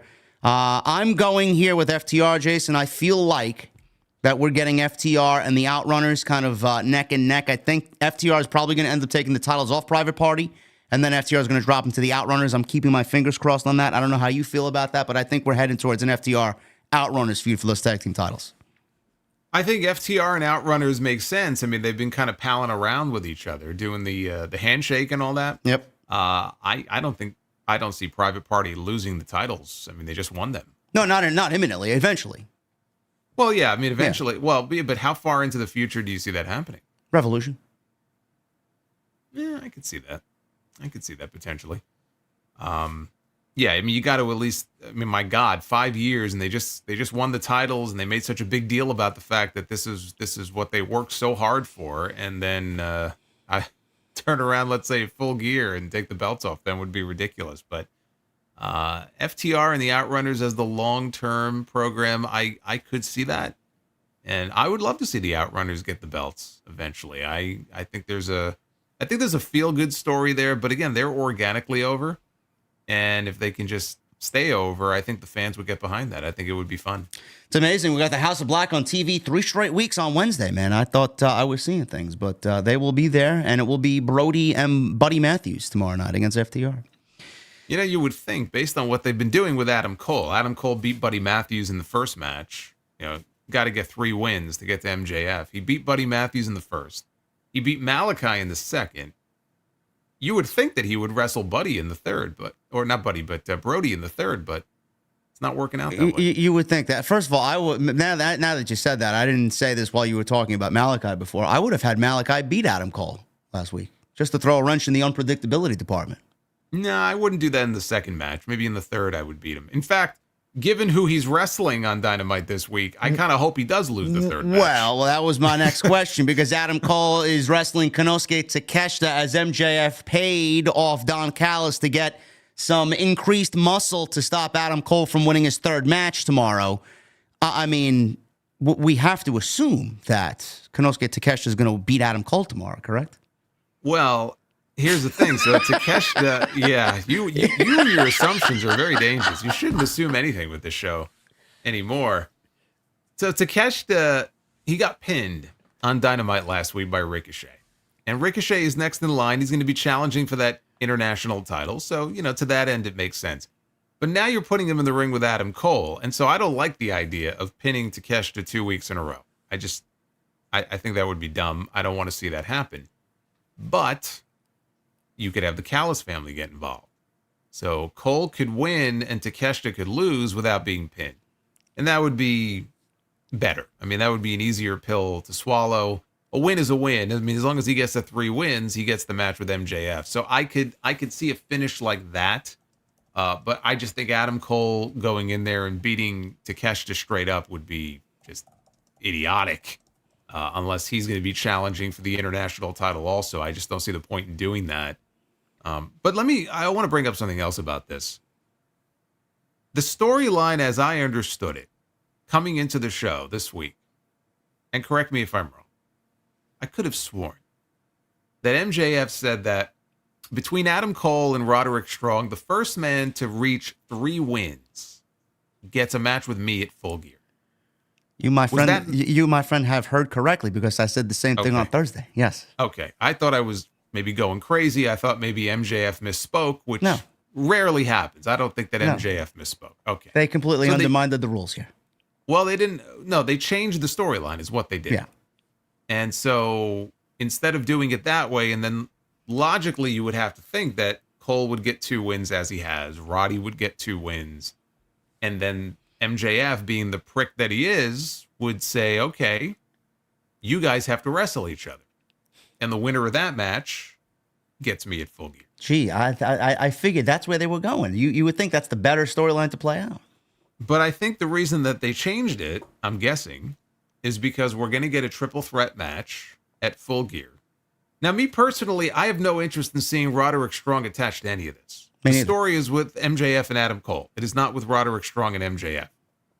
And the only thing I could figure, the reason they're doing this, if we get a triple threat, is because Roddy is going to turn on Adam Cole. Or something will happen during the match. There'll be a turn or a falling out between them, and then MJF can get his win that way, and then Cole could kind of go off and feud with Roddy, and MJF is free to move on with his life and work with whoever else he's going to work with. So that's kind of what I'm thinking as far as potentially setting up this triple threat match. But of course, Cole first has to get 3 wins, and Roddy has to get 3 wins, and if they do, they'll both be in the match at Full Gear. But I can't bring myself to care about Roddy being involved. Unless he's turning on Cole, I don't see the point of him even being a part of the match in the first place. That's what makes me think we're going to get some kind of a falling out there between Cole and Roddy. Well, Kyle O'Reilly's been monitoring Adam Cole's matches as of late, so I don't know where he fits into it. It looks like they may be getting the original band back together. I don't know what that means for the current Undisputed Kingdom with Taven and Bennett. Do they join MJF? Does MJF align with the old group that Adam Cole used to run with while he gets back with his old crew from NXT? He was on the phone with somebody. Perhaps he was on the phone with an old friend of his. Well, I thought he was on the phone with the guy that handed the envelope to Don Callis. Well, I thought that was a little bit of a misdirect, but I suppose you could be right. I think that would be kind of lame. The nameless person who handed the envelope to Don. He was a big dude. Yeah, he was. He was a big guy. I don't know who he was, but he was a big dude. Are you saying that he was on the phone with a certain man who cut his hair and lost all his powers months and months ago? I do. And I hope that's not who he was on the phone with, because what a just a freaking shit show. Imagine the creative meetings that happen when something like that comes up. How can we make this storyline even more shittier, man? How do we make it a little more logical? Yeah, I hope not. I hope not. I hope that's not where this is going. I mean, it might get him back on TV, but my God, just put him back with MJF after everything. Yep. I hope not. Well, you're right about most of the stuff that you talk about, aren't you? You predicted a couple of things that came true, and now look at this. I'll happily be wrong about this. Konosuke Takeshita going to win with the help from the Don Callis family as Adam Cole goes 2-1 on his quest for MJF. Jay White and Juice Robinson versus Hangman Page, Christian Cage, grudge match.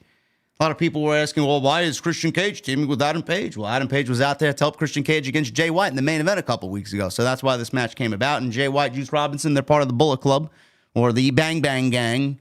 I can't complain about Adam Page, Christian, or Jay White, and Juice Robinson for that matter, being on my TV. So all 4 guys get a thumbs up from me. I'm enjoying Adam Page and Jay White.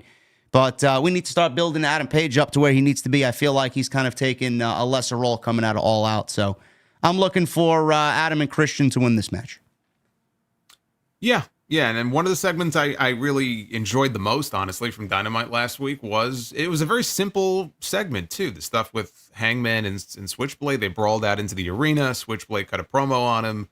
He pointed out the gimpy leg. He's limping around on the leg. That's going to be your undoing. It's very basic kind of wrestling 101 stuff, but I enjoyed it. I really enjoyed their first match, and I'm looking forward to the rematch of Full Gear.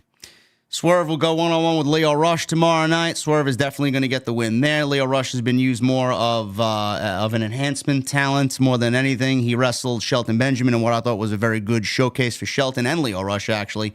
So Swerve is going 1-on-1 with Leo Rush. I'm assuming we'll see Bobby Lashley and the Hurt Syndicate, who will be there tomorrow night. Lance Archer will wrestle Roddy in his match. So Don Callis family has definitely got their hands full tomorrow night. Lance Archer is a part of the Don Callis family, if you guys weren't aware. And then Britt Baker, she will be wrestling Penelope Ford tomorrow on Dynamite as she makes her return to television. To do what? I don't know. she's so hot and cold, on and off. I don't know what they're doing with Britt Baker. Oh, she's on TV. She's off TV. Who knows? Who knows? And John, I'm just gonna mention this though. Like Mercedes and Statlander, Jesus. Like, I could remember. What a waste of time, man! It really is. That's all it is. It's a waste of time. I don't want to spend too much time on this, but like I can remember when I sat here. I don't know when it was. It was months before it happened. Remember, I pitched the idea of debuting Camille and putting her with Mercedes. And I said, I think that would be a really good spot for Camille because Mercedes is going to be featured a lot on these shows. And so she'll get camera time, and Mercedes will get her more heat by having this larger woman sort of watching her back. And then eventually, if you play your cards just right, you can do the split. Maybe Camille could be the one to beat her and take her down and take the TBS title, right? It sounded really good in my head. And then in execution, it hasn't worked out too well. And it only took 3 months, and they're teasing a split. Mercedes is basically calling her stupid every week. On television, she's inept. Nothing she does is right. We saw Camille try to run Statlander down and murder her in cold blood and just barely missed her. And then Camille ended up getting out of the car, and she got laid out anyway. Did you see the way she wildly swung at Statlander and then got her arms smashed in the car door? She looked like a blithering idiot. Yes, but the role that she's in, like it's dead. It's already dead. Like, whatever. People love to talk about, like, you hear the word aura, right? People use that word a lot when Julia debuted. Oh, she's got this aura about her. If Camille had any aura when she first debuted, it ain't there anymore. It's gone. So this pairing has been a dud. Almost everything they've tried, honestly, on TV with Mercedes, considering all the fanfare around her when she first came in, has been a dud. I think the match should be very good. I'm actually looking forward to the match itself, but how they got there, and even Statlander is another one where to go from where she was and what they had her doing 2 months ago, and then all of a sudden it's like a complete 180 out of nowhere. I just don't get the sense they know what the fuck they're doing. With some of these. So what you're saying is Camille is not Diesel to Mercedes HBK, is what you're saying? No, she's not. She's not. She's no Kevin Nash.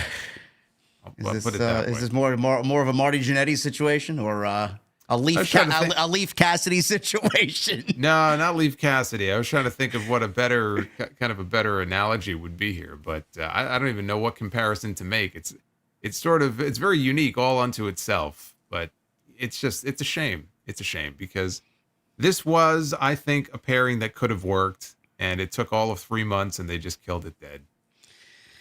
There you go, Tony. What are you doing, bro? I don't know. And then John Moxley will seize the TBS Superstation, whatever the hell that means. I don't know. We got graphics with the old school TBS logo. He's going to seize the Superstation. I said if we don't see destruction of the Dynamite ringside area like we saw Nexus style at Full Gear, I don't know what we're doing with this storyline, man. We need some brutality and some intensity with John Moxley and the Death Riders.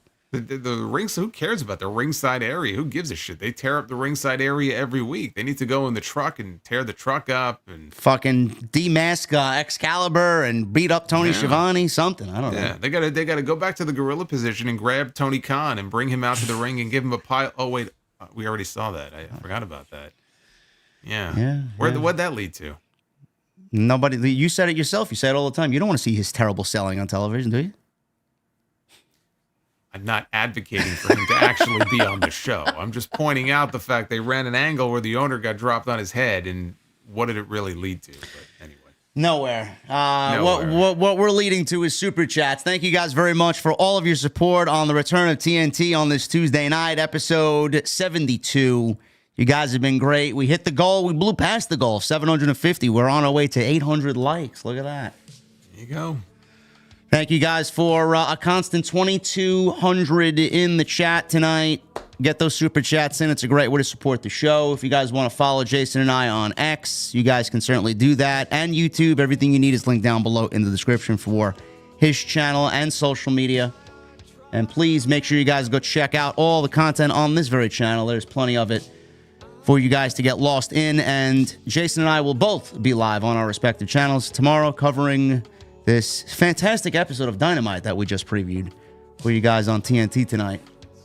I want to shout out my guy Sidro first and foremost with a $100 bomb. He says, first bomb to my two goats of the IWC. Won $2,000 in 2 hours at my local casino last night playing Mississippi stud table games. Now for the joke. Uh-oh. Well, Jason can't laugh too hard here. My flat earther friend decided to travel across the world to prove it is flat. in the end, he came around.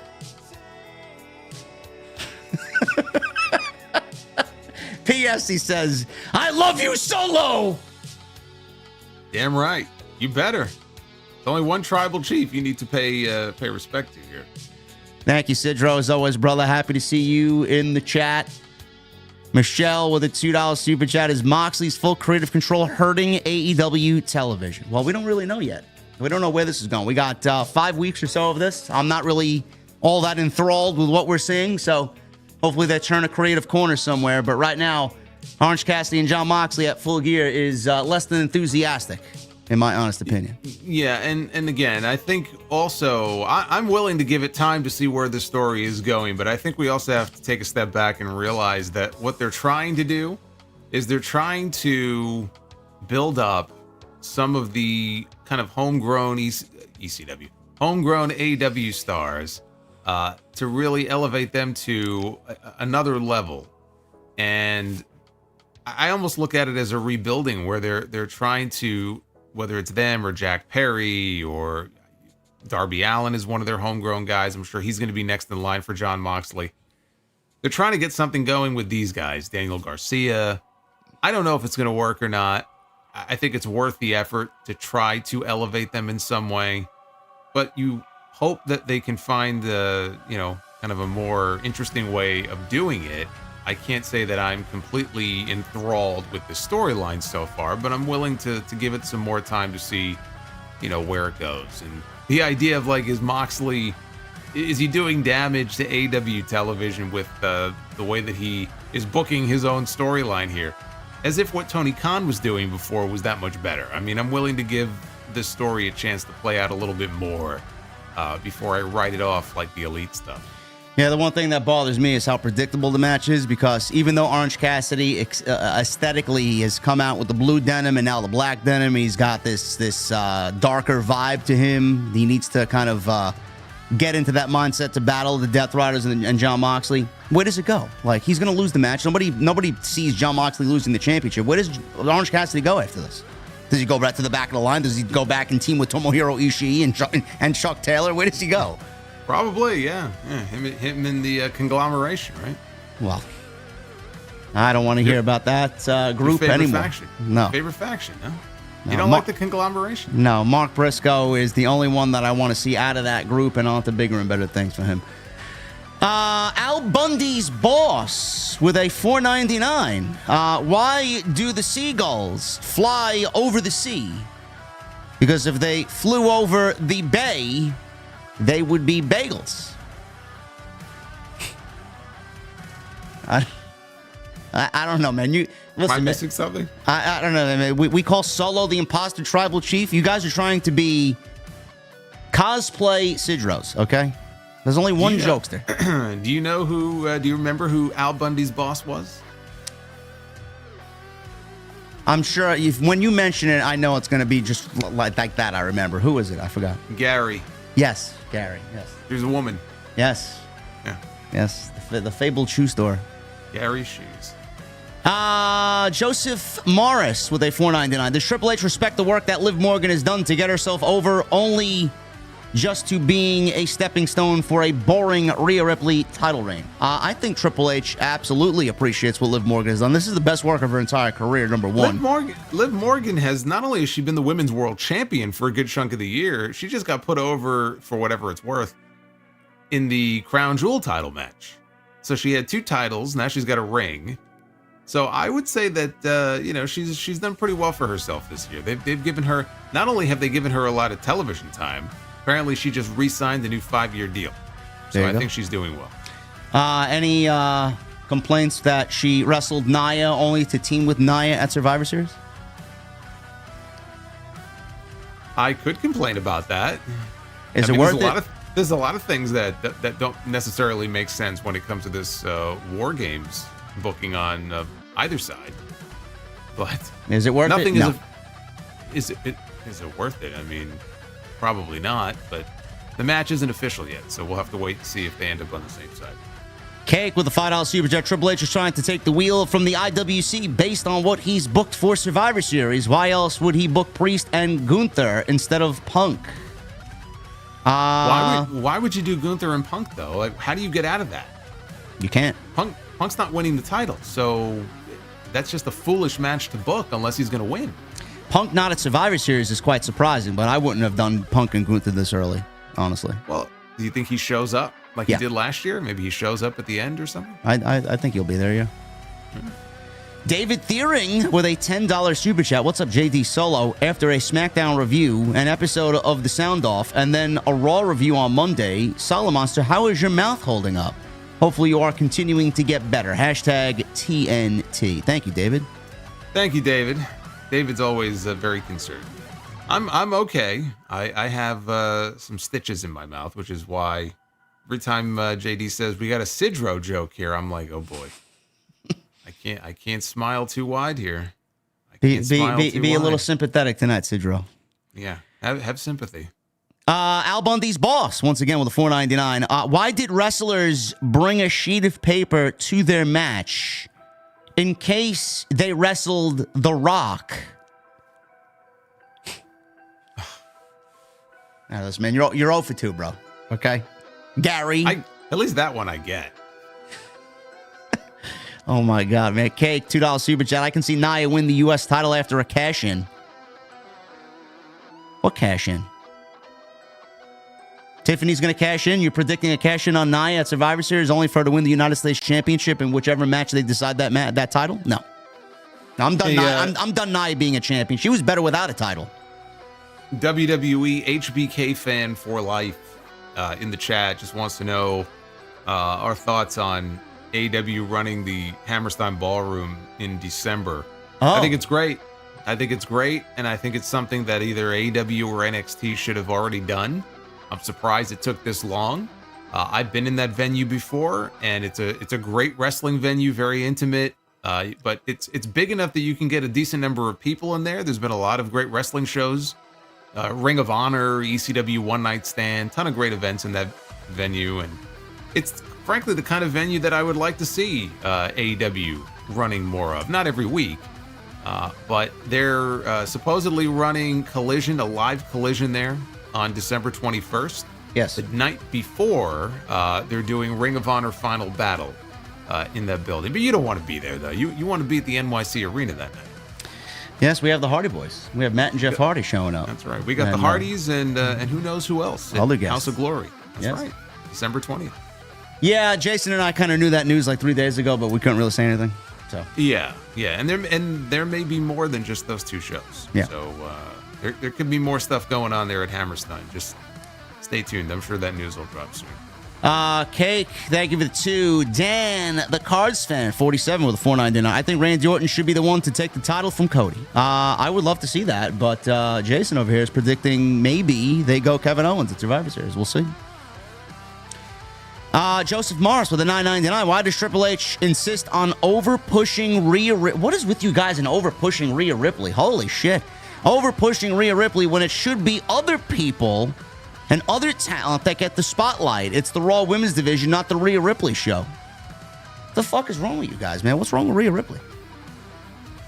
Rhea Ripley, I mean, she's only the most popular female star they have on the roster right now. So, I mean, we can't push her. I mean, what do you want them to do? You want them to push who? Yeah, listen, Sonya Deville over Rhea Ripley. Rhea Ripley is a star. We love Io. Listen, we both love Io. We love to see Io get a shot. Yeah. No, I mean, look, you want to spread some of the wealth around. I agree. It can't just be Rhea Ripley all the time. But the idea that she's being kind of overpushed, I mean, she's a significant star for them, and she's pushed for a reason. Simple as that. You guys don't know how to kill a good thing, huh? I mean, like, Zoe Stark is better. Shayna Baszler. Pure garbage collection. Moving on. Cake with a $2 super chat. New Bloodline does not feel dangerous enough. You mean to tell me Jacob Fatu and his promo didn't come off intimidating to you on Friday night? Come on, man. If I'm Roman Reigns, I'm shaking in my boots. We'll see. They're not winning WarGames. Roman already took a pinfall to Solo, so the OG Bloodline's winning Survivor Series. And then we'll see Dwayne at the end of the match. I wouldn't be so sure about it. You going 2.0? I'm not making a prediction yet, but again, this notion of Roman's not losing. I don't know. Why do you assume that Roman's team is automatically going to win? You don't think that this story? You think the story is just going to end at Survivor Series? I think we move into the next chapter. I think we move into the next chapter. Yeah.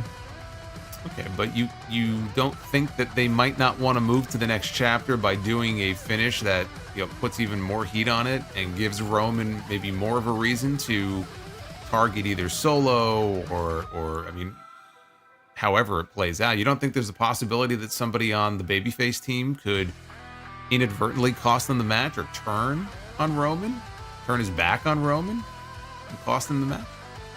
Seth turning his back on Roman, like Sammy turned his. Seth, Sammy, either one. Or maybe I'm sticking to my guns with this. I think Dwayne has been conspiring with the new Bloodline, and I think he's in control of everything that's going on here. Could be. We'll see. But I do agree with you. I think they will continue it in some way, shape, or form. Ali with a 5. Let's say if Braun Breaker did join Roman Reigns' side for WarGames, do you think Braun and Jey Uso have problems? I don't think so. I think they kind of squashed that. Yeah, and he's not going to join, so yeah, you don't got to worry about that.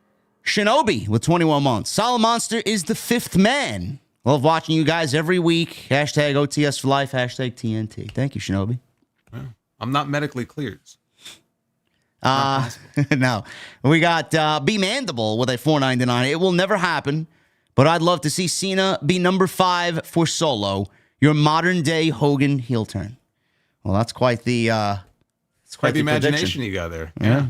Not going to happen, but I had somebody else mention Punk Yep. could be in WarGames, Cena. Lesnar.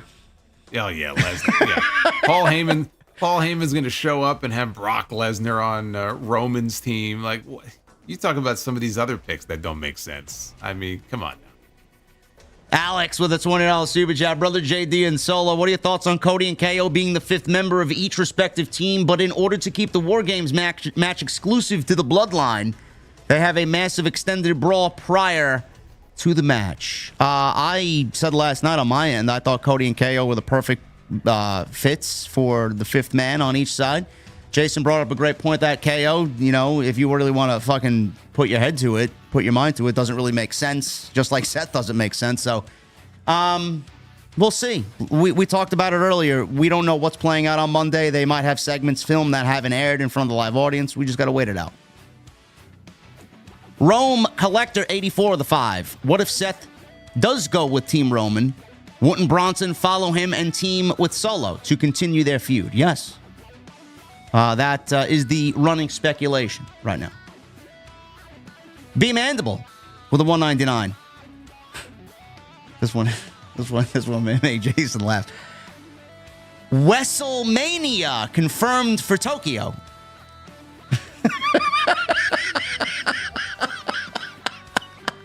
Don't tell Dave. Oh man, He's booking it. He's booking his flight right now. Sidro, thank you, brother, again for the $100 super chat. Best in the world, Matt with a 10. Lived in Japan for almost 8 years. The Tokyo Dome is probably one of the most overrated stadiums in Japan. Perfect place to for a hack like Dave Meltzer. Great work as always, JD and Solid Monster. Is it overrated? I don't know. I've always heard about people. I don't know if it's overrated. I've never been there before. I'd love to get to Tokyo one of these years, but I've not been to the Tokyo Dome, so I can't really give my own opinion on what it's like to be there on the inside. I don't know. Sidro, we got some jokes here. First of all, 26 months by Sidro. What did Austin Powers say to Obi-Wan Kenobi when they went to the strip club? Oh my God. Right to ask. Oh, behave. Jesus Christ. That was somehow worse than I was imagining. Sidro with a $10 super chat. What does a grape say when it gets stepped on? Nothing. It just lets out a little whine. Also, what do you call a midget psychic wanted for murder? A small a small medium at large.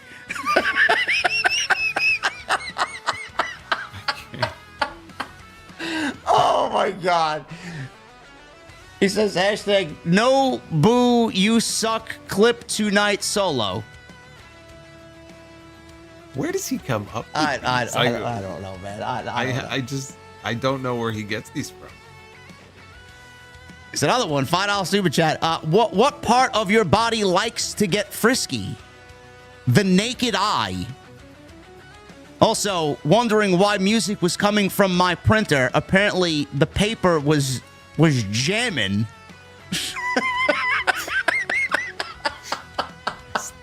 Christ almighty. Oh, man. Sidro. Okay, bro. All right. You know, Sidro, we got to get you like a gimmick on TV, and you just come out. You know, you're like that annoying heel manager. You just come out every time there's a new joke. Every time. And the babyface just lays a beat down on you. Next week, come back. It's a brand new joke. I'm telling you, you would get over it. You'd be more entertaining than some of the people we see on TV today. We got the learning tree, or the learning sicko, Dr. Bropio. Learning tree. That's where my fucking mind is at. Bropio, what's up, bro? $5 super chat. Seeing and listening about Dave slowly having meltdowns and arguing with fans about AEW is ironically AEW's best long-term story yet so far. Probably. I mean, it gets mentioned on TV. We had Jericho a few weeks ago talking about, what did he say? You got 5 stars in The Observer? Yeah. There you go. God, is there anything cringier than that? No. We've seen this multiple times now on AEW TV where Meltzer gets name dropped or somebody mentions the star rating system, and I'm like, this is part of the reason why they are where they are. Mr. Team Bringer with a $4.99. Take a spear from Prime Goldberg or a Tiger Driver 91 from Will Ospreay. I'm taking a Tiger Driver. Really? I'm gonna go with a spear. Nah, you can take your chances with Goldberg. All right, you got a point. I'm taking the Tiger Driver. I'm trusting Will, and I'm taking a Tiger Driver. Now, you know what I'll take? I'll take a pile driver from Kevin Owens. Yes, absolutely. Sidro with a $10 super chat. What's the difference between beer nuts and deer nuts? One is $1.50, others under $1.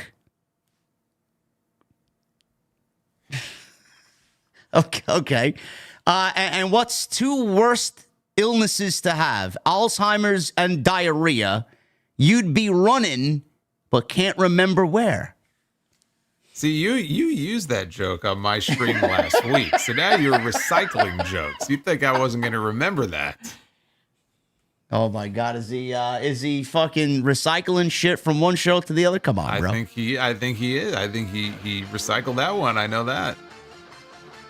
Watch Addict with a $5 super chat. JD and Solo, the goats of wrestling talk. Your rants hit harder than a chair shot, and your fire takes leave the haters tapping out. Keep dominating, bros. Thank you, brother. Thank you, man. Dr. Evil Genius with 23 months. What's up, man? 1 month away from the Golden Mic. What did you think of Tommy DeVito's character in Goodfellas? Goodfellas is one of my most favorite movies of all time. Yeah, it's a classic. I've gone back and forth between Goodfellas and Casino. Yeah. Because I love them both, but I mean Goodfellas. I'd probably go with Goodfellas, I think. Yeah, I think you got to go with Goodfellas. Yeah. Watch Addict with a $5 super chat. As someone from the international community, where both Raw and SmackDown are on Netflix starting January 25th, I can see all of Cody, Roman, etc. on both shows. WWE ballin'. Yeah, I think we see a lot of big names on the show, like Jason said earlier. Yeah, at least in the early weeks, you're going to see a lot of star power on that show. And so, if you are someone who believes in a strict brand split, you're going to be in for some tough times, because that's not going to be their priority come early next year. It's going to be all hands on deck. David Therian with a $5 super chat. JD, please pick any dead or alive comedian that you know that Sidro best compares to. Oh man, I don't think I have. compares to. I don't think I have a vast knowledge of comedians. I mean, I'm Andrew Dice Clay, old school Dane Cook, Louis C.K. Sidro is no George Carlin or Sam Kinison, so I'm not sure. Eddie Money. I'm not sure who I would compare him to. Probably any comic. If you walk into any comedy club in the country on any given night, maybe one of the opening acts. Learning Tree Jericho 8131 with a $20 super chat. Call me a conspiracy theorist, but despite Vince being gone, it feels like Triple H is trying to spite him by getting rid of some of his favorites as revenge for what Vince did to NXT. Corbin had promised after his NXT reinvention.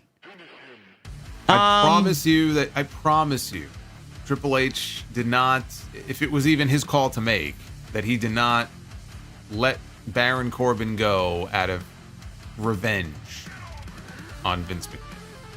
Did Triple H hire some of the people back that Vince fired to spite Vince McMahon? I think that's the case, yes. I don't know. I don't remember who everybody was, but he did bring back several people that were fired under Vince, for sure. No, I don't think, I don't even know that it was spite as much as it was that he just didn't agree with the decision, and he was like, I'm going to get this person back because this person never should have been fired in the first place, i.e. Samoa Joe. Yeah. And you could find a lot of different examples of that. But I think people thinking that him having a hand in Corbin or other people, being let go is like some kind of fuck you to Vince. Like you're reading too much into it now. That's conspiracy theory stuff.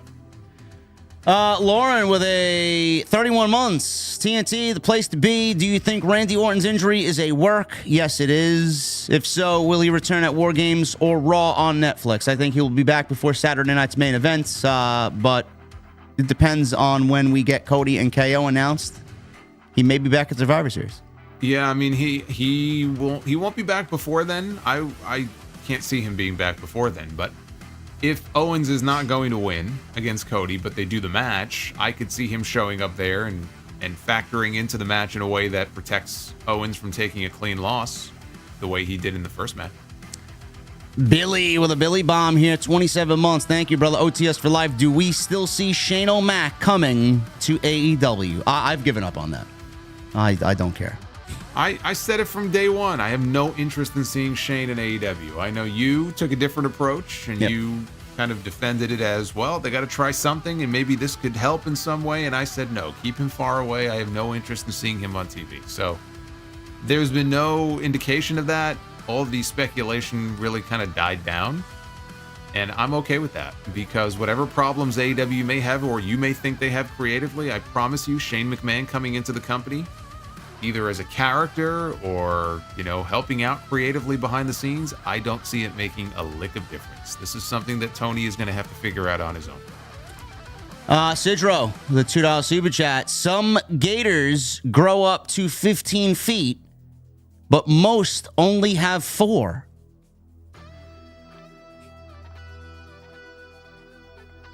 Do you get it? I do. Okay. Do you? No, I don't. You don't get it? No, I don't get it. Most grow up to 15 feet, but most of them only have 4 feet. Oh, okay. Yeah, that wasn't your best one, Sidro. Would it really be so? Like, I would imagine the front ones are not feet, though, right? Only the back ones are. The front one is their arms. Yeah, that's what I would say, yeah. So it would be 2 feet. 2 feet. So you botched the joke. You couldn't even get the joke right. Should have quit while you're ahead, man. Yeah.